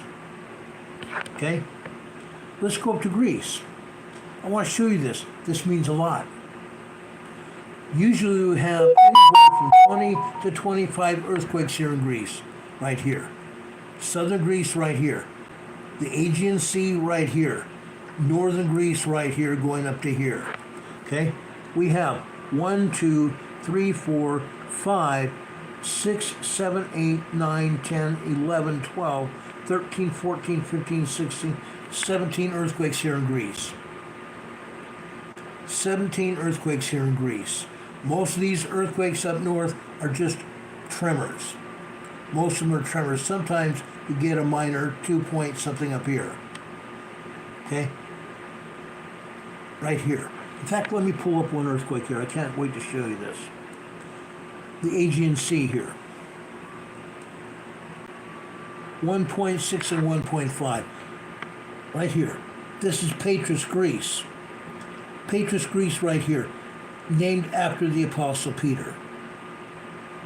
Pires, Greece. Okay? Off on the western islands of Greece. Zakynthos. 1.6 tremor. Out here we get tremors, and we also get 2.5 to 3.5 earthquakes out here on the western side of Greece. Okay? Italy. I keep telling you about earthquakes in Italy. Okay? Southern Italy. I'm just going to tell you, and I'm going to show you what's going on in southern Italy. 1.5, 0.9, and a 1.4. See where that 1.4 is? Guess what? Mount Etna, and another volcano right there. Okay? 2 volcanoes here. It's called Volcano Porto, Sicily, Italy. Okay? 2 volcanoes out there. That's why we get earthquakes right there. Mount Etna and Stromboli volcano. Mount Etna and Stromboli volcano right there. That's why we get earthquakes here. That's a 2.4. Southern Italy. I'm not sorry. Central Italy. Central Italy. I want to show you this. It says 10 plus earthquakes here. Right here in central Italy, it's more like 20 earthquakes. More like 20 earthquakes, not 10 plus. Okay? Then we go up here to the north. Okay? Northwestern Italy, Piedmont, Italy, a 0.8 microquake. Then we go up into the Alps, in the Alps Mountains. Okay? Italy, northern Italy in the Alps Mountains, 2.1. On the other side of that 2.1, over in France, a 1.1 there in France, in the Alps. Then we continue going northeast. Switzerland. This is a 1.0 in Switzerland in the Alps. We go north. Again, Switzerland, a 0.5 microquake in Switzerland. Okay? One more here in the Alps. This is also in Switzerland. A 1.1 tremor here. A 1.1 tremor here in Switzerland. The Alps Mountains. The Alps Mountains are also a plate boundary. That's why we get earthquakes there. It's a plate boundary. Okay? Now, Today, and I don't know why this has happened, we have no earthquakes in France. No earthquakes here in France. Usually we have anywhere from 5 to 11 earthquakes here in France. That's not happening. That's not happening for whatever reason. Down here at the border area of France and Spain, we have 2 earthquakes here. That's normal.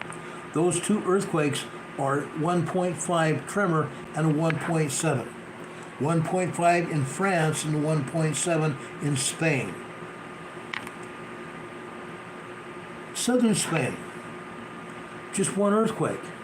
Go figure. Usually there are 5 or 6 earthquakes here in southern Spain. Today, that earthquake is a 1.9, 2.0 earthquake. Southern Spain. What's here? Morocco. Good old Morocco. We have an earthquake in Morocco. Actually, it's not Morocco, I'm sorry. It's Algeria.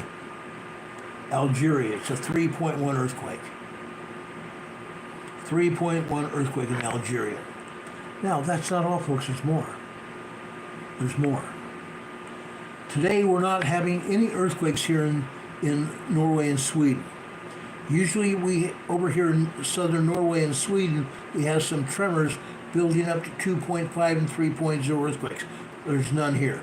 Sometimes over here in Finland as well. Today, they're not showing anything. That's lucky.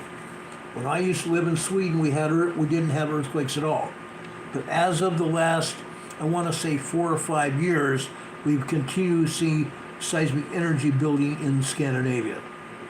Now, off the coast of Portugal, off the coast, southwest coast of Portugal, there's a 1.6 earthquake, a tremor. Off the coast from there in the Azore Islands, we have a 2.7 earthquake there. 2.7 earthquake in the eastern Azore Islands there. We go across the water here, almost to the mid-Atlantic fault. We have islands out here. The reason we have islands is we have volcanoes. Guess what? I want to show you this. See where this earthquake is? It's in a volcanic crater.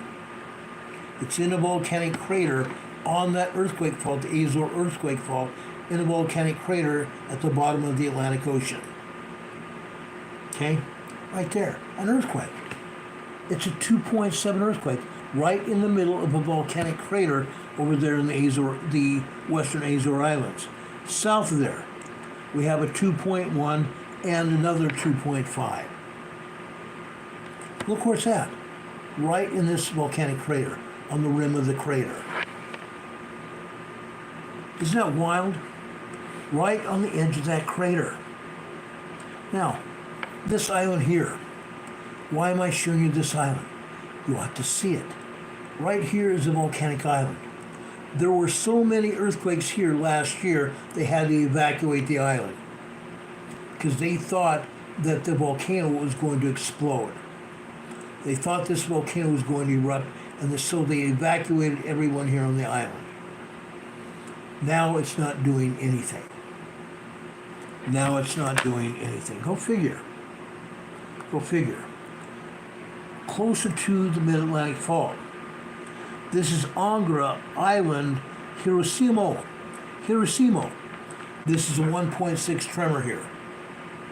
Also on that same Azore earthquake fault, right next to the Mid-Atlantic Fault here. Wild, huh? Wild. A lot of earthquakes. A lot of earthquakes. Yes, we have earthquakes down here in Chile. Northern Chile, where we had that 7.4 earthquake. Over here on the other side, what's here? We have an earthquake on the eastern side. Brazil. Nobody expected this. This is a 3.5 earthquake on the eastern side of South America here in Brazil. It doesn't usually happen. I've only seen one other earthquake here on the eastern side of South America. This time a 3.5 over here in Brazil. It just doesn't happen. It does not happen. Earthquakes here in Colombia and Venezuela. Over here in Puerto Rico. Why Puerto Rico? Because, folks, back 4 years ago, 4.5 years ago here, December 26th and December 28th, 2019. We had some men that were evil men. Evil men. They lit up 3 electronic facilities. They lit up 3 electronic facilities. One in Norway, one over in northern Russia, and one down in northwestern Australia. They lit up 3 electronic facilities that caused 8.0 earthquake over here in southern Puerto Rico, southwestern Puerto Rico. 2 days later, December 28th, caused an 8.4 earthquake. December 26th, an 8.0, and 2 days later, an 8.4 earthquake here in southwestern Puerto Rico, causing massive damage, killing people. We've talked about this before. It's not going to stop. It's not going to stop. They're still having earthquakes there. Down here in southwestern Puerto Rico, this is a 2.7 earthquake. And I do believe there are other earthquakes down here that they're not telling us about. Okay? A 2.7 earthquake there today. Northwestern Puerto Rico, off the coast of northwestern Puerto Rico.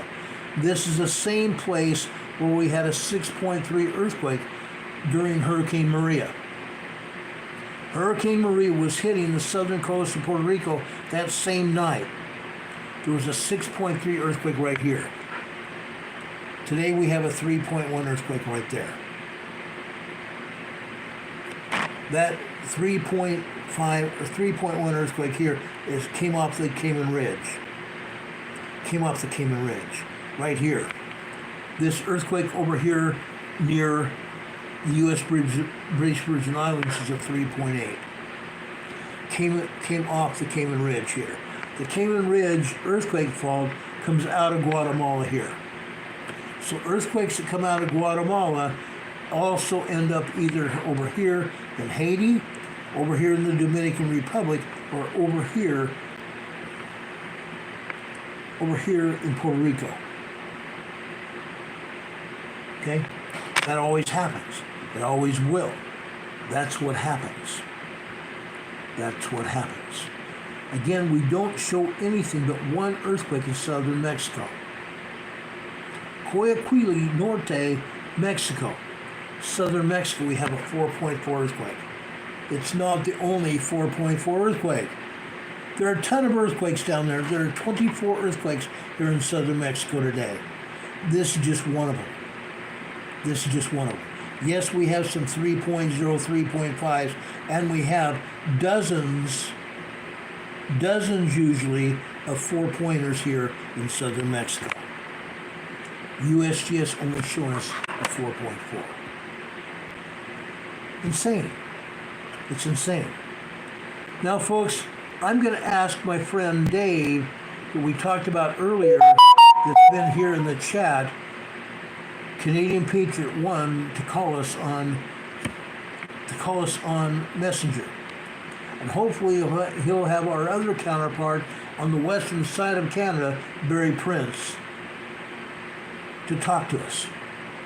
Now, I wanted to have them in the chat earlier, but I want to tell you about all these earthquakes because it's important. These earthquakes are very important. Nobody else is going to talk about them but me.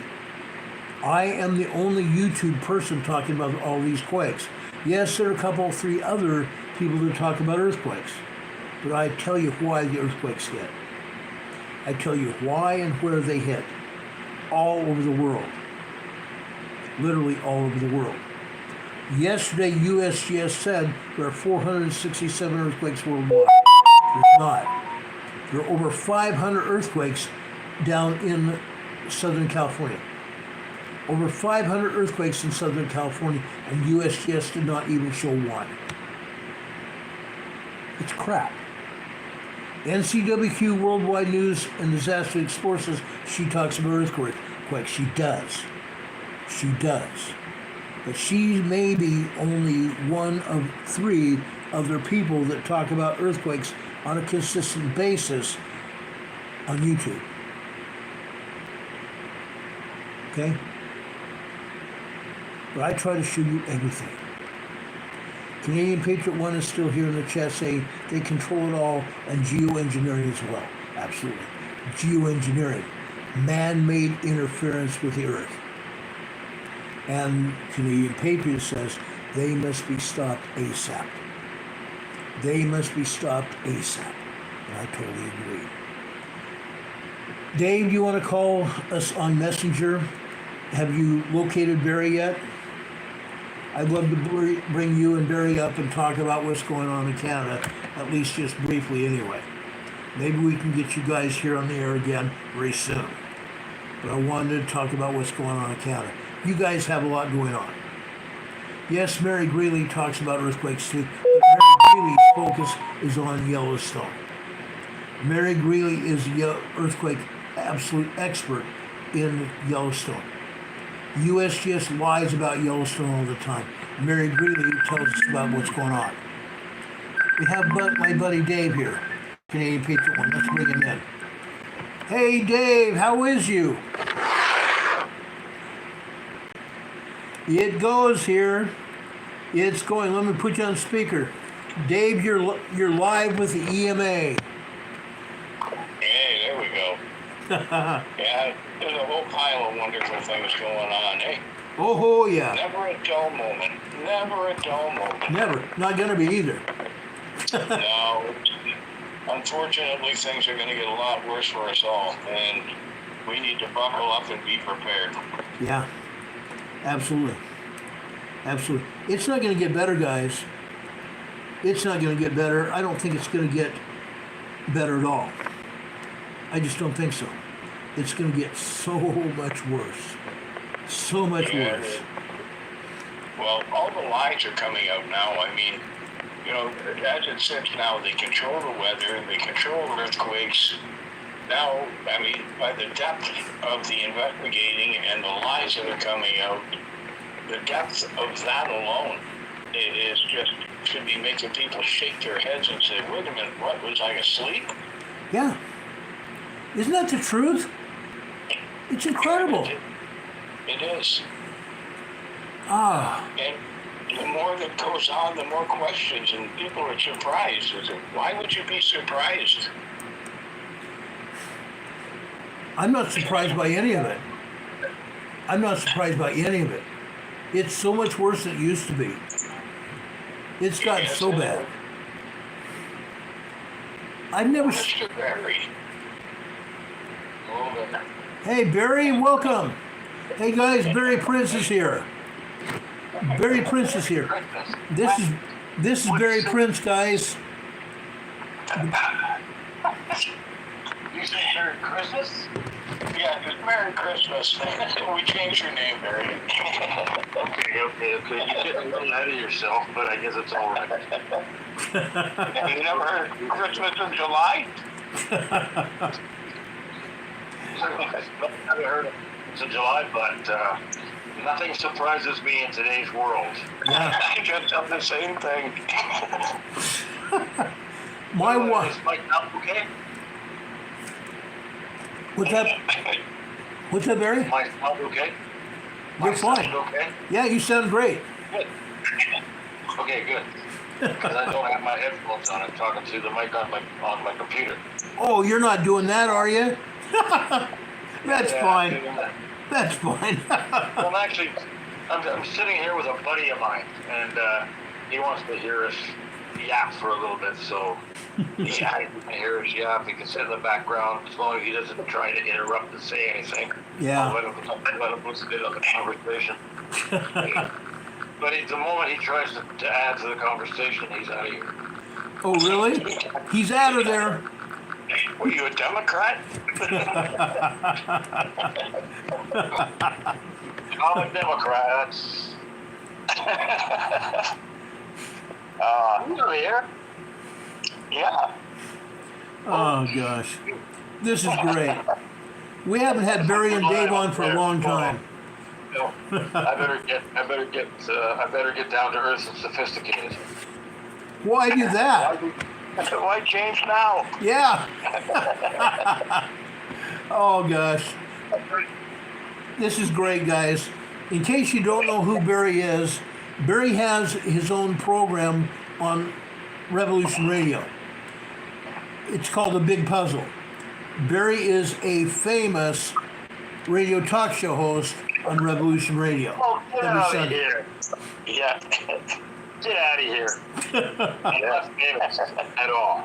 Yes, you are, Barry. Little voice. I'm just a little voice speaking in the background. Yeah. I'm not famous. Oh, I think you is. Emergency management associate. There's somebody that's got some fame and fortune behind him. I'll tell you. Yes. Only because I come on the air 5 days a week and once on Sunday. Sometimes. Yeah. Sometimes twice on Sunday. Yeah. Well, I commend you. I couldn't do 5 days a week on the radio. So I commend you. My wife is helping me. I couldn't do it without her, Barry, Dave. I couldn't do it without her. She's good. She's good. She helps me a lot. She gives me information. She reminds me of what's going on, or reminding me, hey, Ron, you need to do this.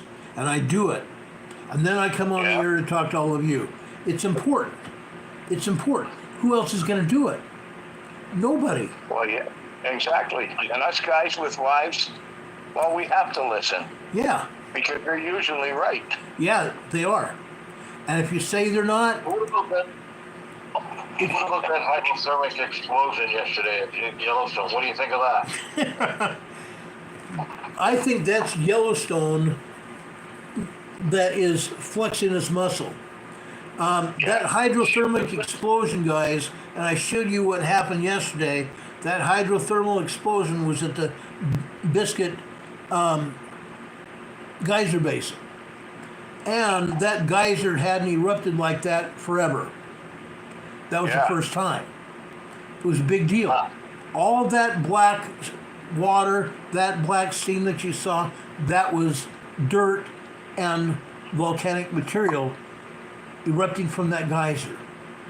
Dirt and volcanic material. You saw volcanic rock, igneous rock that was erupted there and fell all over everybody. Yes, there were people who got hit by that rock falling. A fact. Yeah. Now they're all rock stars. I watched the video of it. It was pretty dramatic event, man. Yeah, it was. Yeah, right. It was up. But it was a precursor. Because that's a precursor to things that are coming in the near future out of Yellowstone. We've been talking about Yellowstone for years and years and years. She had been rumbling, but none of us can say that she's going to erupt tomorrow or next year or 3 years from now. But she seems to be doing some pretty weird stuff lately. Yeah. I'm looking at the levels of ground uplift that are happening in Yellowstone right now, and those levels are accelerating. So there's something going on down there, but whether the magma is close enough to cause an eruption at this point, we don't know. But we know it's going to happen one day. It's inevitable. It's going to. It was just a burp. It was just a burp. Yeah, it was a burp. Though if it wasn't for those geysers that light off all that groundwater, the Yellowstone volcano would probably erupt. But the geysers are the way for the Yellowstone volcano to breathe, a way for the volcano to release energy. The geysers let off that energy because that magma down beneath the surface heats up that groundwater and goes bluey. If it wasn't for that volcano would probably blow at any time. Oh, yeah. I just don't think it's going to happen for a while. Yeah, the ground is raising and lowering all the time, constantly breathing. Yeah, it is. And one day it's going to happen. One day that volcano is going to pop. Let's hope it's not in our lifetime or our next generation or 3 or 4 generations from now. Oh, I agree. Yeah, we got enough problems. We got enough problems right now. It's not the truth. But if Yellowstone was to erupt in a major eruption, all the other problems would look very, very frivolous in comparison to what we were dealing with. True. Talking about a species-ending event, and I hope we don't see it in our lifetime. Oh, yeah. Yeah. No, it's going to happen one day, but hopefully it's a long, long way away. Oh, I hope so. I hope so. Hey, what's going on in Canada, guys? You guys usually have your finger on the pulse of the politics in Canada. What's going on? Tell us, talk to us. Go ahead, Barry. What's going on? Besides the fact that I just love Justin Trudeau, he's my favorite politician. Everything he does, it resonates with me 100%. I can't say anything about the guy. I played him. I try and act just like him. He's a great leader, and I hope that he gets into the next election. Yeah. Great guys. Now tell us the truth.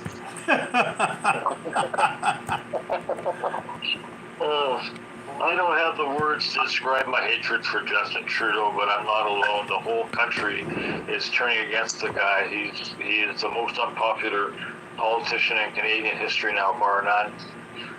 He's just turning our country upside down. He's destroying it. He's bringing in Bill C-63, and they're pushing this through Parliament real hard.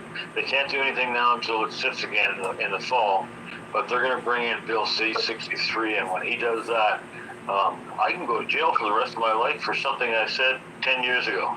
Yeah? Yeah. Literally.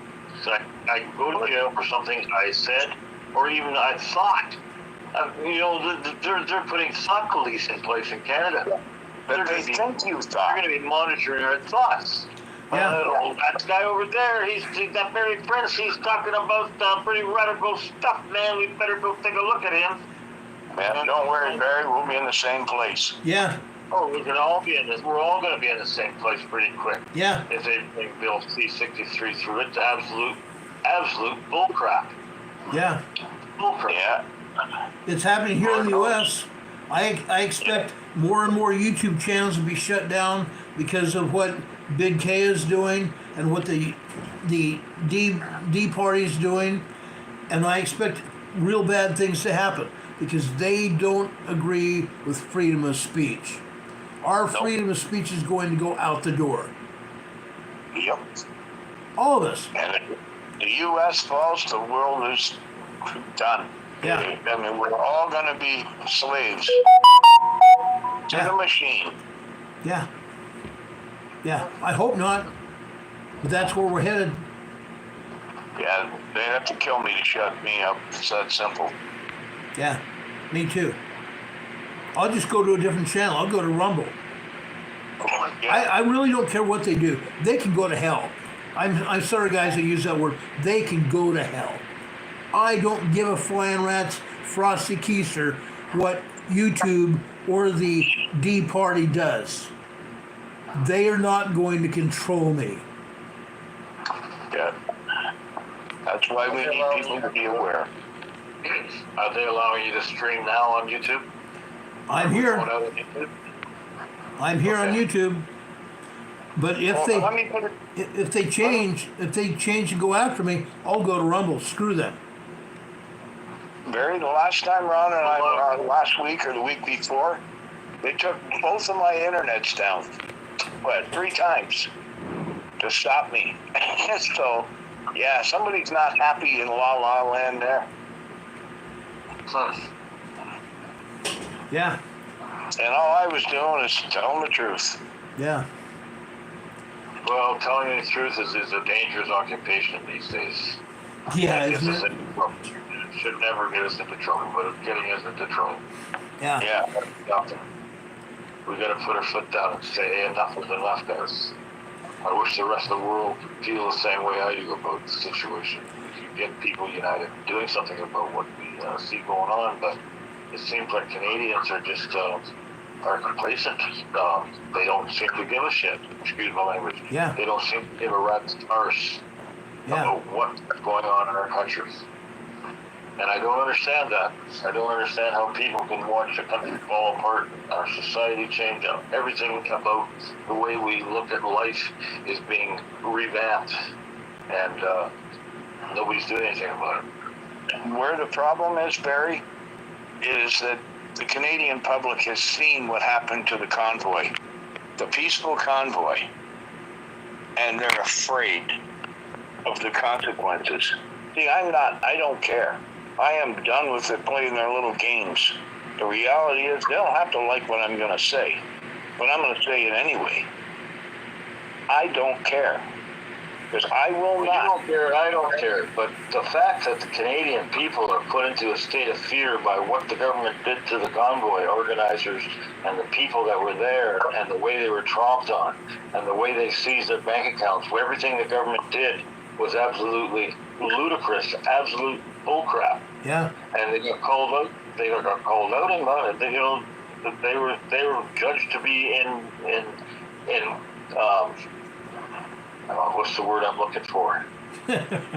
Everything they did was unconstitutional. Everything they did was against the law. Yeah. Everything they did, as far as the invokement of the Emergencies Act, should never, ever, ever, ever, ever, ever happen. We didn't even come close to reaching the beginning of the thresholds. Yeah. That's correct. Of the act, and yet Trudeau brought it down on the Canadian people. Because we were standing against his mandates, because we were standing against the COVID vaccines, and people being forced to take a jab to keep their job, forced to take a jab to cross the border. I mean, it's just Forced to wear masks. Yeah. forced to wear masks. What crap! But you know what? They're going to bring it all back again, guys. Yeah. Mark my words. Yeah, they're trying. The bird flu virus is going to be a big focus of conversation in the next 2 to 3 weeks. You watch. Yeah. Because they're about to unleash it again. And they're going to come out with the same crap they did the last time. Masks. Yeah. Social distancing. Jabs. Self-isolation. The whole 9 yards they'll try to bring out again. Because they're going to portray the bird flu virus as much more potent, much more deadly than COVID-19 ever was. Yeah. And COVID-19, the numbers are out now. People know. If you do any kind of research on COVID-19, you'll find out that, boy, oh boy, up to 10 million people have died from taking the jabs. The jabs. Yeah. 10 million people. And that's a modest number. That's not a real accurate projection of how many people actually died from taking the jab. Yeah. They don't have, there's no way they can track the numbers overseas and countries that don't keep score of that kind of information. But boy, I'll tell you, there's a lot of people that are and then you take into consideration the amount of people that are filing claims against the Canadian Vaccine Injury Compensation Board now. They've gone up double in numbers in the last 4 months of people filing claims against them for vaccine injuries, because people are becoming aware that the board exists. Some people don't even know it exists, that there's a Vaccine Injury Compensation Board set up in Canada, the same protocols as the one in the United States. The one in the States, I haven't looked at the numbers lately, but the last time I looked at the numbers, I believe they had 6 million people filing claims against the vaccine injury for vaccine injury. I think the number was up to 6 million. I can't remember for sure, but we have the same protocols in Canada now, and people don't know it, but they're starting to find out. A lot of people are suffering from the jab, man. I mean, look at the rise in cancer. Cancer has just gone through the roof. Yeah. And nobody's talking about it. Nobody's talking about it. Yeah.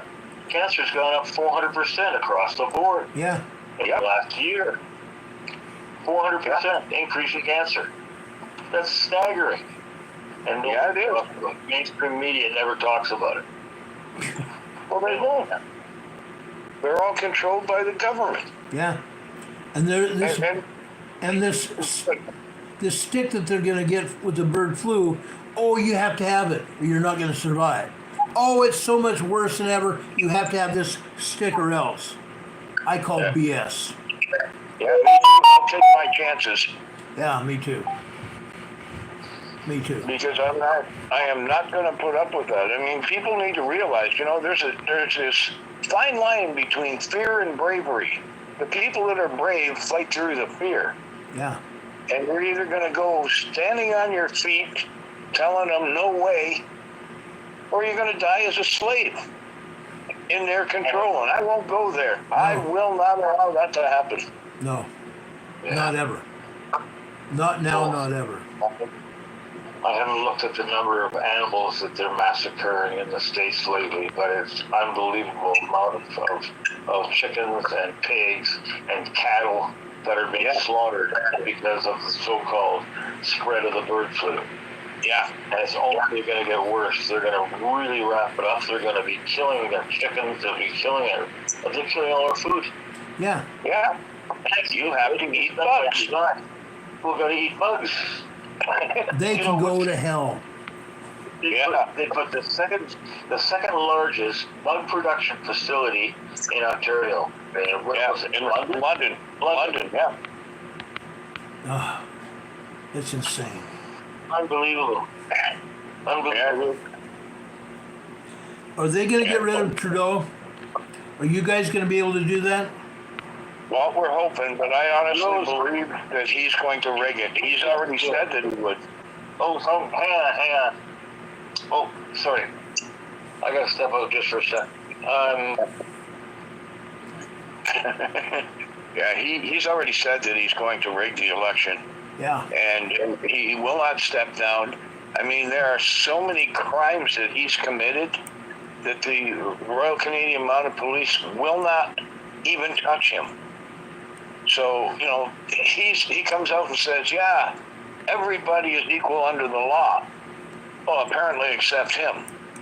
Because anybody else, if they did any of the things that he's done, would be in jail for 1,000,000 years. And it's just wrong. He is personally responsible for the murders that have happened to people in Canada. Yeah. Because of his immigration policy. He said that he would personally be responsible for these people coming in. By an immigrant. Yeah. Yeah. He came out and made that statement on national TV that he'd personally be responsible for any damage done by an illegal immigrant or an immigrant coming into Canada. Yeah. We see nothing but violence from these people. Yeah, rapes and murders, and a lot of it's kept out of the media. A lot of it's kept out of the media. A lot of it's kept a hush-hush. They don't want us to know about it. But this stuff is going on all over the place, man. Yeah. And mainstream media doesn't give it the coverage it deserves. No. They're never going to give it the coverage it deserves. No. Yeah, the truth doesn't matter to them. What matters is the almighty dollar. Well, I'm going to tell you, I answer to a higher power, and it's just that simple. I ain't letting him down. No, neither. No, I wanted to get you guys on the air because people in Canada want to know what's happening. And many times, and we've seen it happen before, many times information coming out of Canada has been taken off. Destroyed. Yeah. Destroyed. Yeah. Because they don't want the information getting out. And then they call us sick and twisted because we put it out. The censorship here is beyond unbelievable. Yeah. It's off the rails. Richard Smith says it's going off the rails, and it is. Yeah, it's just, in fact, somehow we have to get Trudeau out of power. Now, I mean, I heard a story yesterday that apparently 2 Canadians were conspiring to kill Trudeau, and they were picked up. I don't understand why they'd be picked up. If Trudeau can commit crimes, they should be able to. If his immigrants can commit crimes, then we should be able to. Isn't it equal justice under the law or not? Yeah. Supposed to be. Yeah. Supposed to be. But they're telling us, oh, you can't say that. You no longer can say that. I notice a difference in my little town, man. There's immigrants coming in by the busloads. Every day I see a new place in town. Yeah. Well, there's only a few in my town, luckily. Well, you're lucky because we're being invaded here. I'm seeing more and more Indians in town every day, and they're new faces. I recognize. I kind of make a notice of these guys when they're coming around. And who's wearing what turban and what his face looks like, and I'm seeing new faces all the time. All the time. So what's going on in terrorists, man? Why are they bringing so many of these people into our community? It's not just there. All the towns around me are the same way. Even Timmins. Timmins has just been inundated with immigrants, and the people are getting a little upset about it. Well, I wish people would recognize it for what it is here in this town. An invasion. A lot of them I get listen to it. They don't seem to give a shit. But I see what's going on, and I recognize it, and I understand that 10 years from now, terrorists will not belong to the white people. It'll belong to somebody else, and those people do not assimilate to our culture in any shape or form. Well, you can't get a job if you're white. No, you can't. There's a fast food place in town, a 7-Eleven or Max or Husky or any of these fucking convenience stores that aren't run by people wearing turbans. Yeah. Yeah, it's not going to get any better. I know years ago that, there was the Chinese would own all the Max Milks and that. And then all of a sudden they were gone and somebody else came in, another race or whatever came in and took over. And now it's just everywhere. It's, I'm all for immigration, but I want it done the right way. Yeah. I don't think it's right that we're allowing people, seniors from other countries, to come in and get our pension money. What have they done to earn it? They haven't done anything to earn it. They haven't done squat to earn it. And yet our governments are giving it to them. Yeah. And then at some point in time, the pension money or in the U.S. Social Security is going to be gone. Yeah. And that's what they're saying now, that, there isn't any money left. Well, Trudeau took $2 billion of it and sent it to Dubai for housing. What does Dubai need it for? They're in better shape than we are. Yeah. Dubai is one of the richest countries in the world. Yeah, especially since we're sending our money there. It's ridiculous. It really is. Common sense has completely left this planet. Yeah. And those of us who have it, for some reason, it's insane. It's completely insane. The stuff keeps happening again and again and again. And you guys have seen it in Canada. We've seen it here in the U.S. It's going to happen over and over and over until they get rid of us. What do you think of the director of the Secret Service there and her testimony in front of Congress about what happened during the assassination attempt? She is so complicit. She is so complicit to what's going on. She was complicit to the assassination attempt. She allowed it to go on. I listened to her testimony in front of the Congress, in front of many, many, many politicians today. I listened to her for 3 hours talk. Yeah. And that woman is so full of crap. It's unbelievable that she's still sitting in position.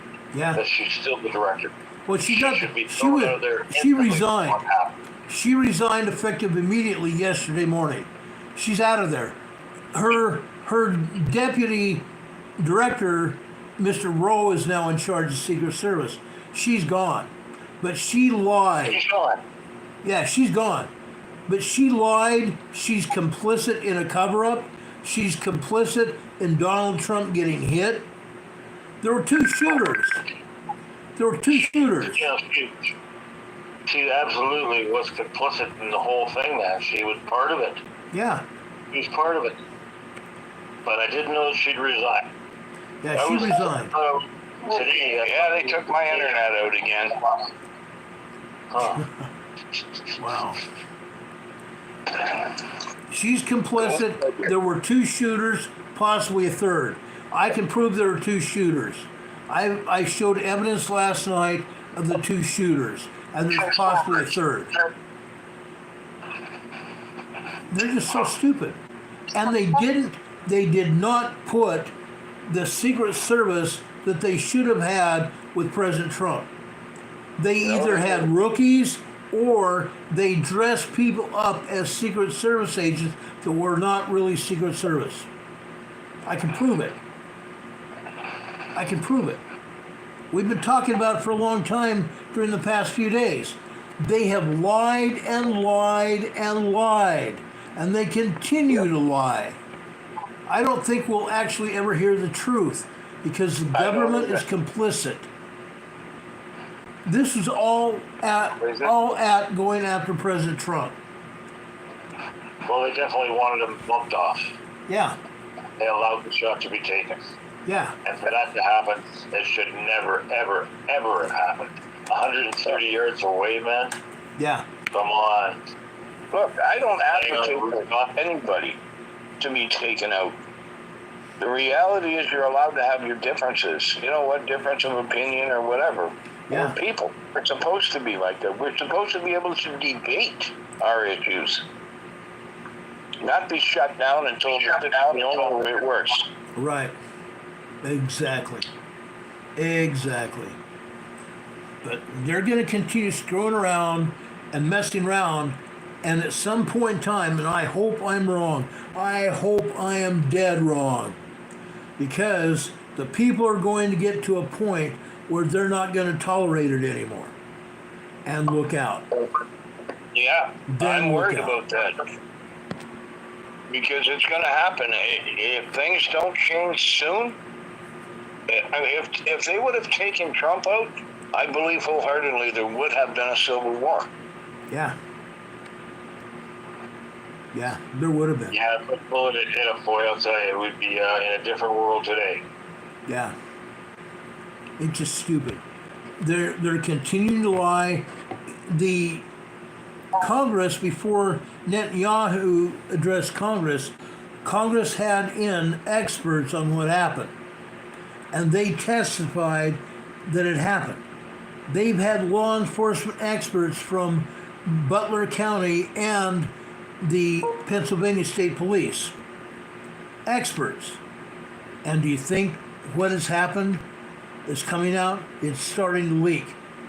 It's starting to leak. But the federal government won't let it happen. I have a feeling they're going to shut this investigation completely down. As if it never happened. We just lost Dave. Barry, are you still here? Yeah, I'm still here. Great. We lost Dave because his internet just went out.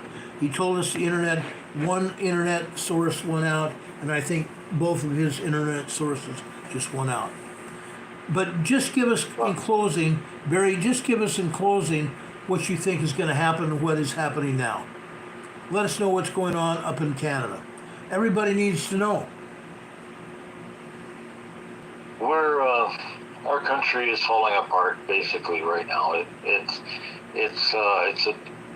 like a giant train going downhill, and there's nothing going to stop it unless we can get Trudeau out of power. We can get our hands back on the government and control of the government. Yeah. No, Trudeau's not taking out Trudeau is not going to solve the problem, because you've got every liberal in the cabinet is as corrupt as Trudeau is. They're all corrupt. Yeah. So the whole system has to be taken down. Trudeau is the figurehead, of course, and he's the speaker, and he's the one that's raising all the crap up here in Canada, but he's not the solution. We have to get rid of the whole political system in Canada and revamp it. Yes, we do. Yeah, we have to do it here too. So we do that. We're going to have the left-right paradigm. Everybody's going, yahoo, yahoo, yahoo. Pierre Poilievre's going to save us. He's our savior. Everything's going to be great. Canada's going to be the way it was before all this crap started happening. And I don't believe it for a second. I believe Poilievre is just a liberal with lipstick on. That's all he is. True. And when he gets elected, you're going to see a lot of things change. A lot of his promises dropped. But they always tell you what they want to hear until they get elected, and then they drop the promises. And Trudeau's even said that he will not step down. He will be running in the next election. Yet even the Liberal Party thinks that he's just gone off the deep end. Yeah. Yeah, well, he has gone off the deep end. But in closing, we're in trouble. As a country, we're in trouble. A country can only take the levels of immigration that we're experiencing in Canada. We had 1.3 million people come into Canada in a 9-month period. We cannot sustain those levels of immigration. They're all on our tickets, man. They're all getting our social benefits. They all get welfare checks. If you have 6 children, you get $600 a month per child the first month you're in Canada. So you move into Canada with 6 children, you're getting $3,600 a month for your children. Think about that. And then what's the money they get? Well, yeah. I mean, it's just absolute bullshit. Bull crap. Sorry. Anyway, I agree with you, Barry. And the reality of the whole thing is this. We have our vets on the streets, and we have these immigrants in 5-star motels and hotels. Paid for by the government. Yeah. What's wrong with that picture? What's wrong with that picture? It's true. Dave, I don't know what to say anymore. I really don't know what to say. What is happening down here in the south is happening up there in the north. And what's happening in the north is happening in the south. I don't think we can get away from it. Both of our countries are going to pot together. Yeah. North America's going to sink. It's going to sink. Yes, it is. It's unfortunate. I hate saying that. I'm hoping we can turn this around. I'm hoping it's going to turn around. Sage Pup is here in the chat. Sage Pup is a dear friend of mine as well. He says, under both Bushes, the Clintons, and Obama, they were giving the litmus test to all military and federal law enforcement. If you wasn't on board, if you weren't on board with the agenda, you were gone. You were out of there. And when I was in the federal law enforcement in the 80s and 90s, that was the truth. I didn't go along with them. I fought them tooth and nail. Tooth and nail. And they knew it. And as long as I was there, there were enough of us that were fighting them. But what I noticed, my captain, who is fighting for all of us in the department, not just on our ship, but for everybody in the department. The mid-watch captain was along with the management, with the chief of police, evil. My captain fought for everybody. They got rid of him. They forced him out. So he went and retired. They gave him his retirement. They never gave him a badge. When I left, they gave me a badge, but they didn't do with my captain. My sergeant. They forced my sergeant out. He was also one of us that was fighting against the system. They got rid of him, and then I transferred to Denver to get away from what was going on in San Diego. And I was so glad in 2009 when they finally let me go, because I was getting to the point where I was no longer having an influence and I was going to get canned. They didn't can me. I still came out with my retirement. They didn't fire me, but they could have. They could have. Ron, I have 2 friends that are, one's a Vietnam War vet and one's a vet from the Canadian military, just the Canadian military. And both of these guys, they see what's going on, and they cry. And, not for so much for themselves, but for the guys who died for our freedom. It's like, why is this happening? And it's just unbelievable. Yeah, it is. It's unreal.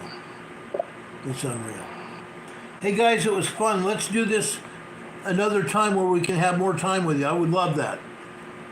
Yeah, sounds like a plan to me. Yeah. Barry, I'm so glad. I'm so glad that Barry's on our program today. He was out in the outback picking mushrooms in Canada. Just great. And I missed him. Barry and Dave and I talk on a week or bi-weekly basis at least, and Barry was out in the outback and I wasn't able to even hear his voice or anything, and I missed him. I missed my buddy Barry, but he's back.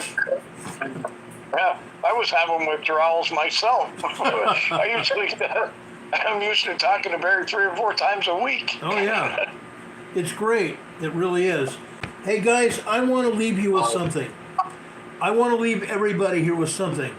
The number of people watching this program is now down to 58 people. I can't believe it. Yesterday we had 11,500 people. Now we got 58. Unreal. But I have a scripture here that basically says it like it is. It goes along with everything we're saying.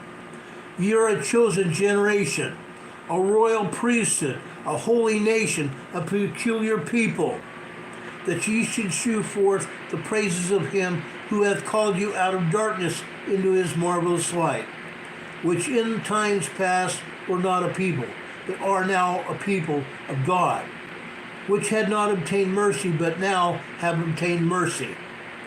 Then we pop over, this is in 1 Peter, guys, 1 Peter chapter 2.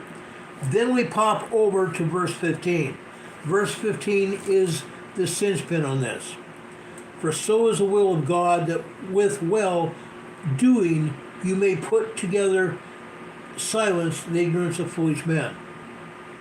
We can put the silence of foolish men to bed because we are righteous people. We are righteous people, guys. We are here fighting the good fight. Good fight. Okay? Yeah. Regardless of what happens. Yeah. And I will always fight the good fight. Plain and simple. Guys, I appreciate the time we've spent together. I really do. I appreciate all of you that have been here on the EMA program, either in chat or just watching the program. I appreciate each one of you. I love all of you. If anything else happens tonight, we will be back on the air to talk about it as soon as the information becomes available. I promise you that. We will be back on the air tomorrow evening, and we will be talking about the Pacific Northwest and also what's happening on the New Madrid Fault, because both are moving. They're moving in a big way. Again, I want to tell everybody how much I appreciate and love each and every one of you. We will see you, if not before, we'll see you tomorrow night. Thank you for being here, guys. God be with you until we meet again. See you soon. You too. Much love. God bless. God bless. Hey, guys, thanks so much. I appreciate